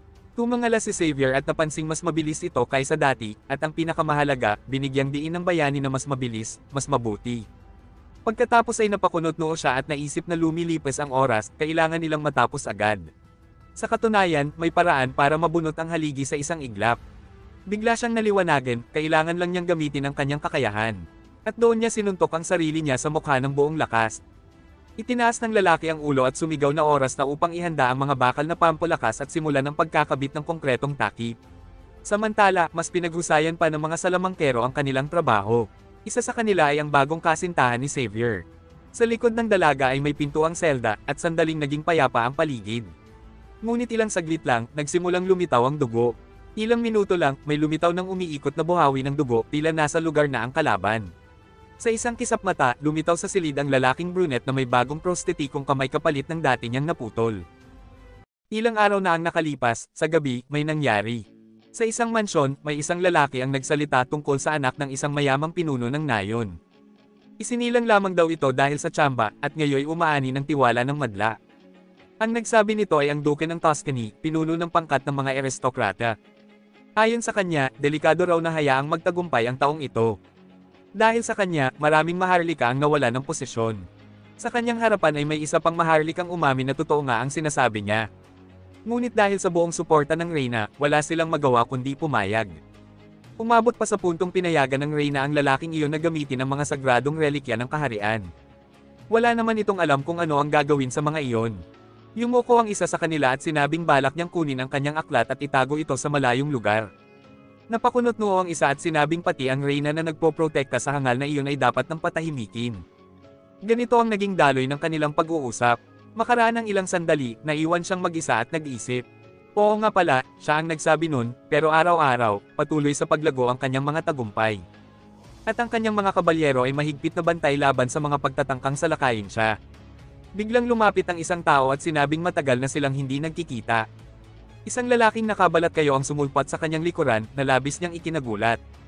Tumayo siya at tinanong kung sino ito. Tumangala ang lalaking may maitim na buhok at sinabing siya ang ikatlong anak ng dating duke. Mukha raw siyang masagana ngayon, dating Earl, ngayon duke na. Napabangon ang duke at tinanong kung totoo bang buhay pa ang lalaking ito. Ang sagot, hindi niya alam kung matatawag pa ba itong buhay. Lumapit ito at nagsabing tila may bumabagabag sa kanya. Kung si Lloyd daw ang sanhi ng kanyang problema, handa siyang tumulong. Lumapit pa ang binata at sinabi na may plano raw ang taong ito na may kaugnayan sa palasyo. Pwede ba raw niyang marinig kung ano ito? Sumagot siya at nagsabi na ito raw ay ang muling pagtatayo ng palasyo. Dahil dito, humiram pa siya ng tinatawag na uso ng taglamig. Lumapit muli ang moreno at tila naaliw, nang marinig ito ay napangiti siya ng malaki. Ibinaba niya ang tingin at humiling ng pabor. Kinuha niya ang isang bote at ipinaliwanag na nasa loob nito ang kanyang dugo. Ipinasusog niya ito sa sahig ng pinagtatayuang gusali. Kapag natupad daw ang hiling na ito, malalaman ng lahat na ang lalaking iyon ay tunay na kasamaan. Nagninangas ang kanyang mga mata sa kabaliwan. At sinabi pa ng moreno na ang taong iyon ay hindi dapat isinilang. Biglang may lumapit sa binata at sinabing may mahalaga siyang ipagtatapat. Na-mess up daw ito at tinanong kung may problema sa trabaho. Pero ang sagot ay hindi iyon ang dahilan. Ngumiti ang lalaki at nagsabing dahil sa tulong ng Ginoo. Naayos ang mga relasyong diplomatiko at natutunan niya ang paggawa ng palayok, pangarap ito ng kanyang asawa. Matagal na raw siyang gustong magpasalamat at sabay na tumawa at nahihiya. Lumapit ang isa pang lalaki at sinabing kumita siya ng malaki. Dahil sa proyekto ng konstruksyon ng Ginoo. Nagpasalamat din siya at nagsabing nagsimula na rin siyang mag-aral ng pagtatayo. Nais din daw niyang maging tulad ng Ginoo. Labis ang tuwa ng bida. Ngumiti siya at sinabing ang pinakamagandang pasasalamat ay 1,000 gintong barya. Agad na ibinigay ng mga tao ang pera at masaya silang umalis. Pero tinawag siya ng kanyang alalay na isang corrupt na tao. Maging ang status window ay nagsabing ito ay pagnanakaw sa liwanag ng araw. Hindi raw niya inakalang ibibigay talaga ng mga ito ang pera. Samantala, may mga lalaking nasa tapat ng silid kung saan nakalagay ang relikya. Pinag-uusapan nila na ang Ginoo ay isang ganid na aristokrata. Ngunit pilit siyang nagpapaliwanag at sigaw ng sigaw na isasauli rin niya ang pera, mayaman na raw siya, bakit pa niya kailangan iyon? Ang mga bantay sa silid ay nagbabanggit na hindi pa raw sila tapos sa shift. Kaya aalis muna sila, naiwan ng isang tao upang bantayan ang silid. Kinuha niya ang bote ng dugo, tumingin-tingin sa paligid. At ibinato ito sa sahig. Mula rito, lumitaw ang mata ng bagong kaaway ng bida.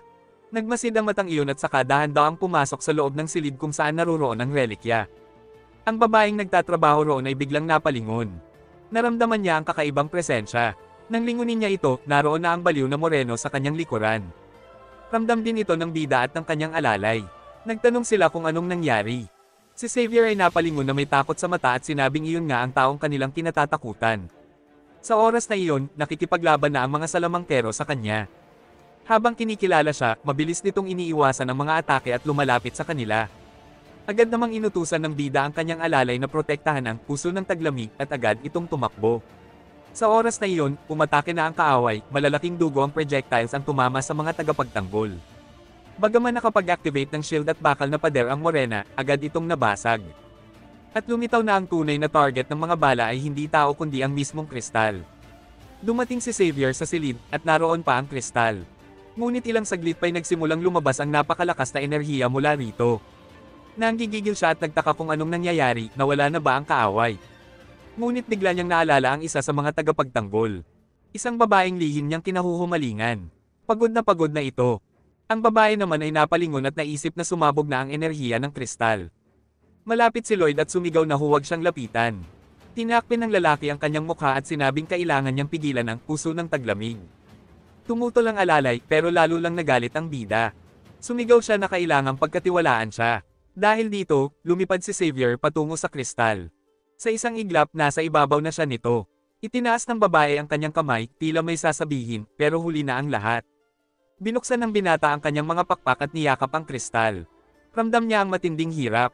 Isang mensahe ang lumitaw sa status window. Na-activate ang epekto ng basbas. Nanlalamig ang kanyang mga kamay at paa. Ngunit kahit anong lamig ay hindi siya tatamaan ng hypothermia. Samantala, si Lloyd ay patuloy na tumatakbo sa lagusan, iniisip kung ayos lang ba ang lahat. Pero hindi raw kakayanin ito ng mga manggagawa. Ginigilitan niya ang kanyang mga ngipin at inisip. Hindi man siya isang bayani ng katarungan. Hindi siya ang uri ng taong nabubuhay lang para sa sarili. Kailangan pa niyang ibalik ang 1,000 ginto. Bigla na lang, lumitaw ang kaaway sa kanyang likuran. Pagharap niya, tumusok ang patalim sa kanyang tiyan. Itinaas ng Moreno ang tingin at inutusan siya na ipakita ang tunay niyang anyo. Hindi maintindihan ni Lloyd ang nangyayari at nagsimulang sumigaw. At doon, may kakaibang nangyari. Nagbago ang kanyang mukha, namaga, at may lumitaw na mga ugat sa paligid ng kanyang mga mata. Sa isang iglap, napunta ang Moreno sa isang kakaibang lugar na tila larangan ng digmaan. May sumigaw sa kanya, kaunti na lang daw ang oras, bakit siya nag-iingay. Lumingon ang binata at nakita ang bida na papalapit. Sinabi nito na kailangang gawing disyerto ang lahat, kunin ang mga materyales, at tapusin na ang lahat. Pagkasabi nito ay ngumiti siya ng sarkastiko at sinabi na mayroon silang espesyal na kapangyarihan para rito. Samantala, hawak pa rin ni Xavier ang kristal. Halos maubos na ang kanyang lakas. Habang ang babae ay nakatayo sa ibaba, tahimik na pinapanood ang mga nangyayari. Tinulungan niya ito sa abot ng kanyang makakaya at nagpasya siyang gumamit ng apoy. Dahil dito, isang napakalaking ipu-ipong apoy ang bumalot sa paligid ng kristal. Napakagatlabi ang babae at ibinuhos ang lahat ng natitirang lakas. Samantalang iniunat ng lalaking asul na buhok ang kanyang mga kamay, napagtanto niyang dahil sa tulong ng babae, kaya pa niyang tiisin ng kaunti pa. Ngunit ano nga ba ang silbi ng pagtitiis kung kinakalaban lang ang lakas ng walang layunin? Ang bida ay nakikipaglaban sa isang lalaking itim ang buhok sa di kalayuan. Dahil sa matinding sakit, napasigaw siya. Habang tumatawa ang kalaban at nagsabing nilamon na siya ng sinaunang itim na mahika. Ang sumpa ng papalapit na kadiliman ay nasa kanya na ngayon. Tumingin ito sa kanya at nagsabing, kung may kahit isang patak ng kadiliman sa katawan ng tao, ito'y walang tigil na dumami at sasakupin ang kalooban. Tumawa siya muli at tinanong, paanong makakamit ng isang katulad mo ang paggalang ng iba? Mas mabuting wag mo na akong patawanin. Mas mainam pang bumagsak ka sa pinakailalim. At ipakita ang lahat ng kasamaan mo para lumitaw ang tunay mong pagkatao. Patuloy pa ring nasasaktan ng lalaking maitim ang buhok. Narinig niyang parang isinumpa siya ng mismong mundo. Hanggang sa mapunta silang dalawa sa isang silid kung saan wala nang nakakakita sa kanila. Sila'y napunta sa kawalan. Lumapit si Lloyd at tinanong siya, gaano karaming oras ang ginugol mo sa kaharian ng mga sirena? Bakit ka nagtayo ng sauna at nag-aksaya ng oras para lang pasayahin sila? Natawa ito at nagsabing, may mas mabilis na paraan. Tumalon siya pataas, tumingin sa paligid ngunit wala siyang nakita. Biglang may lumitaw na dragon sa ibaba at nagsabi, kung tinawag mo lang ako, hindi sana ito inabot ng isang araw. Wala nang kailangan pang paghingi ng pahintulot sa hari ng mga sirena. Agad nilunok ng dragon ang malaking kristal. Inatake ni Yungyung ang halimaw sa ibaba. Ngunit ang bida ay nagsabi, ang takot ay isang mahusay na paraan ng komunikasyon. Nakatayo lamang ang Moreno, hindi maintindihan ang mga nangyayari. Sa harap ng kanyang mga mata, inatake ni Xavier ang reyna sa ilalim ng tubig. At tinanong ng lalaki kung kaya ba siyang tapatan ng reyna ng mga sirena. Pagkatapos ay ipinakita niya ang mga bihag na mamamayan ng kaharian. Idinagdag pa niya kung gaano katagal bago sila tuluyang mapasunod. Siguro 1 oras o 2 kung kakayanin pa nila. Ipinakita rin niya ang palasyo at tinanong, paano naman ang haligi? Akala ba nila sapat na ang ilipat lang ang kastilyo? Lumapit siya at ipinaliwanag, kung winasak ko na lang ito noon, baka naibalik ko na ang Aotearoa. Tiningnan siya ng Moreno at tinanong, ano ba yung pinagsasabi mo? Paano mo magagawa yan? Maraming masasaktan, malulungkot sila. Tumingin sa kanya ang bida at sinabing, anong pakialam ko? Pagkatapos, sinabi niya ang mas nakakakilabot. Ang mga taong yun, hindi sila pamilya ko. Tumingin siya pababa at idinagdag, ang mahal ko at ang mga estranghero, magkaiba ang halaga. Biglang tumulo ang mga luha mula sa kanyang mga mata. At isang tanong ang umalangaw-ngaw, mawawala ba talaga ang lahat sa akin? Sa mismong paanan ng Moreno, lumitaw ang mga litrato ng kanyang mga magulang. Mababasa ang matinding takot sa kanyang mga mata. Tiningnan muna niya ang lalaki. Ilang sandali pa, yumuko na lang siya at natahimik. Sa sandaling iyon, tila gumuho ang mundo sa kanyang paligid. Unti-unting nabalot sa pulang liwanag. Ang lahat ay yumanig, dahan-dahang naging parang impyerno. At ang mga mata ng binata ay napuno ng kabaliwan. Iniabot ng lalaking kayumangging buhok ang kanyang kamay at nagsabing, "Kailangan mong iligtas ang mga mahal mo." At matapos ang mga salitang iyon, tunay ngang lumapit ang kaaway sa kanya. Iniabot ang kamay, at pagkatapos ay niyakap nila ang isa't isa. Panandalian silang nanatiling ganoon, walang gumalaw. Pagkatapos, itinaas ng Moreno ang kanyang ulo at tinanong, "Takot ba talaga ako?" Mas mahigpit niya itong niyakap at sinabing, "Ayos lang ang lahat." Itinulak ni Kim Suho ang bida palayo. Ngumiti siya at sinabing, "Maaaring masolusyonan ang lahat. Mas mabuting huwag mong sundin ang prinsipyo mo ngayon." Napakunot noo siya at idinagdag, "Ang dalawang yun, tila ba makapangyarihan sa lahat?" At bigla, nag-iisa na lang si Lloyd. Ang kalangitan sa itaas ay maliwanag. Sa malayo, tila lumitaw ang araw. Ang mga sinag nito ay nagbigay liwanag sa paligid, gumiti, at sumang-ayon sa sinabi nito. Samantala, sa pasilyo, lalong lumalakas ang kapangyarihang ibinubuga ng kristal. Sa wakas, natauhan ng lalaki. Tiningnan siya ng Moreno, hindi pa rin maintindihan ang mga pangyayari. Pagharap ng lalaki, tila ba nagsasabing ayos na ang lahat. Bigla siyang sumigaw. Ang panloob na ubod ay isa pa ring halimaw. Hinawakan niya ang kalaban sa kwelyo, at buong lakas na sinuntok ito sa mukha. Napakalakas ng suntok, lumipad ang kalaban palayo. Papalapit na noon ang Reyna, sumisigaw. "Hindi ko na alam kung gaano katagal tayong narito." Ipinaliwanag ng isa sa mga sundalo. "Mga 5 minuto na po, pero sobrang lamig sa loob." May malaking haliging nilikha ng hangin mula sa lagusan. Sigaw ng mga tao, kahit ang paglapit lang ay pwedeng magdulot ng matinding frostbite. Ngunit isa sa kanila ang hindi nagpahinto. Tumalon ang Reyna sa kabila ng mga babala at lumipad pababa. Paglapag niya, naisip niya, ang bida ay ang pinakakarapat dapat kong lingkod. Hindi siya pwedeng mawala. Tumayo siya at sumigaw sa kanyang lingkod. Lumingon ito at nagsabing, "Nasa loob ang aking Panginoon." Binalot ng Reyna ang sarili ng kanyang kapa at naglakad patungo sa loob upang sagipin ito. Isang anino ang lumitaw sa kanyang harapan. Isang lalaki, siguro siya ang may kagagawan nito, naisip niya. Ngunit may nakita pa siyang isa pang silweta. Sa di kalayuan, ang bida ay inililigtas ang iba pang biktima. Ang kanyang kilay ay halos natatakpan na ng yelo, at ang kanyang pisngi ay namumula na sa tindi ng lamig. Nagsiga ang ilan sa kanila, naupo sa tabi, at nag-usap-usap tungkol sa estudyanteng dumating na rin sa wakas. Bumalik na nga ba siya? Hindi na kasi siya lumabas muli, usisi ng isa. Huminga ng malalim ang binata at nagsabing, "Ayos lang ang lahat, maaayos din ang lahat." Tumawa ang isang lalaki at tinanong, "Talaga bang balak mong umalis? Dahil lang ba mahirap ang trabaho?" Sumagot ang binata, "Wala akong karapatang umalis." Yamakap sa kanya ang kanyang tiyuhin at tinanong, "Nasaan na ang kumpiyansa mo?" Kahit pa nawala na ang lahat sa estudyante, nanatiling maayos ang kanyang pakikitungo. Gustong-gusto siya ng lahat sa lugar na iyon, palagi siyang nakangiti at nagbibigay ng pag-asa sa iba. Napaka-positibo niya, hanggang sa isang insidente ang naganap. Nahulog ang lalaki mula sa napakalaking suporta at hindi na muling nakalakad. Malinaw ang dahilan, luma na ang mga kagamitan. Agad na lumapit ang binata upang tumulong, ngunit huli na. Gumuho ang lahat pero walang nanagot, hindi ang construction company, contractor, o kliyente. Pasa-pasahan lang sila ng sisi. Nang isinakay na sa ambulansya ang kanyang tiyuhin, iniisip ng binata kung anong yugto na ito. Bakit walang nananagot? Bakit tila mas mahalaga sa kanila ang tubo kaysa sa buhay? Sumigaw ang panata ng mga manggagawa tungkol sa kanilang mga karapatan. Ngayon, balak na naman nilang iwasan ang pananagutan. Nakakatakot ang ganitong pag-iisip. Ano nga ba ang magagawa ko? Bulong ng binata. Habang naglalakad siya sa loob ng tunnel, naisip niyang kung sakaling mangyari ito sa kanyang larangan, baka siya rin ang unang tumakbo palayo. Ngunit hindi, sa kabila ng sariling mga sugat, iniligtas pa rin ng binata ang mga biktima. Tumakbo ang Reyna at agad siyang tinulungan. Hinubad niya ang kanyang balabal at ibinalot sa binata. Ang nasa isip lang niya, halos wala ng mana sa katawan ng binata. Binigay niya ba ang lahat para sa gawaing ito? Tanong niya sa sarili. Namumutla na sa lamig ang bida, at lumalaban na lang ang kanyang katawan gamit ang natitirang init. Biglang nagsalita ang isang lalaki, may 8 pa sa loob. Delikado roon. Ngunit tugon ng babae, ang mahalaga ngayon ay iligtas muna siya. Binuhat niya ang binata at tumakbo palabas. Kahit sumisigaw ang binata na iligtas ang ibang manggagawa, tumakbo pa rin ang Reyna at sigaw ng sigaw na magtiwala sa kanya. Sa wakas, lumitaw ang lagusan.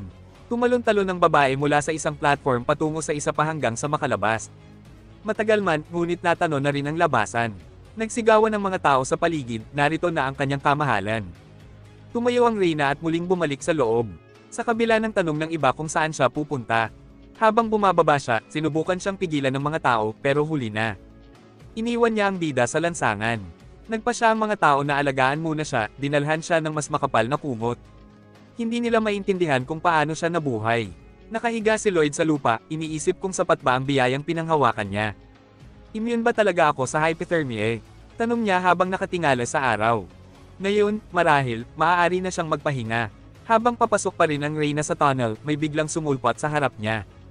Isang dambuhalang hamster, pinapainit ang natitirang mga manggagawa. Unti-unting tinutulungan ng mga tao sa ibabaw ang mga nakaligtas. Dalawa pa ang nailabas, habang sumisigaw ang iba na pigilan ng Reyna. Habang nakahiga pa rin ang binata, iniisip niya. Ang babaeng iyon, siya talaga ang pinakamahusay. Gaya ng inaasahan sa isang swordmaster, si Alicia, kayang harangin ang lamig. Kaya niyang gawin ito. Biglang lumundag palabas ang Reyna at merong lalaking sumigaw, huwag na kayong pumasok muli. Bakit mo isasakripisyo ang sarili mo para sa ordinaryong tao? Ngunit itinaas ng babae ang kanyang ulo at sumigaw, tumahimik kayong lahat. Kung kayo ang nandoon, hindi niyo masasabing ordinaryo lang sila. Pumikit si Lloyd at nagpa siya ng magpahinga. Pangarap niya na magpakasaya sa kanyang lupain. Gawin ang paborito niyang mga gawain at makipagbiroan kay Xavier. Pero bumukas bigla ang kanyang mga mata. Sa ilalim, mas malakas na gumana ang kristal. Nandoon din ang kanyang assistant at ang mage. Muling lumabas ang Reyna, sumigaw na nailigtas na nila ang huli. Lumingon ng isang dalaga, iniabot ang hamster at sinabing, may ilan pa sa freezer. Isang segundo lang, at sumabog ang yelo. Nagulat ang lahat, walang nakaintindi kung paano ito nangyari. Lumaganap ang malamig na enerhiya sa buong kaharian. Ang mga gusali ay nagyelo agad, nabalot ng yelo. Ang mga taong nasa lansangan ay nakaramdam ng matinding lamig. Isang higanting dragon ang lumitaw sa kalangitan. Nagbubuga ito ng lamig at binubuhay ang enerhiya sa ilalim ng lupa. Dahil dito, napilitan ng lahat sa paligid ng tunnel na tumakas. Isinilong ang mga mamamayan at isang sword expert ang nagbuhat ng mga sugatan. Habang tumatakbo ang Reyna, may napansin siya. Nakatayo sa harap niya ang bida, puno ng lakas at handang lumaban. Napansin ito ng babae at sumigaw, huwag kang lalapit. Tumakbo ka. Ngunit iniunat ng binata ang kanyang mga kamay at tumanggi. Hindi ko pwedeng isuko ang sa akin, sabi niya, sabay activate ng supercharge. Sinimulang sipsipin ng kanyang kamay ang malamig na enerhiya. Lumapit ang Reyna, pilit siyang pinapahinto. Hindi kayang tanggapin ng tao ang ganitong karaming mana. Unti-unting naglaho ang lamig sa paligid. Sa loob lang ng ilang minuto, nagsimulang iwanan ng enerhiya ang kaharian. Lumingon ang dalaga at tumangala.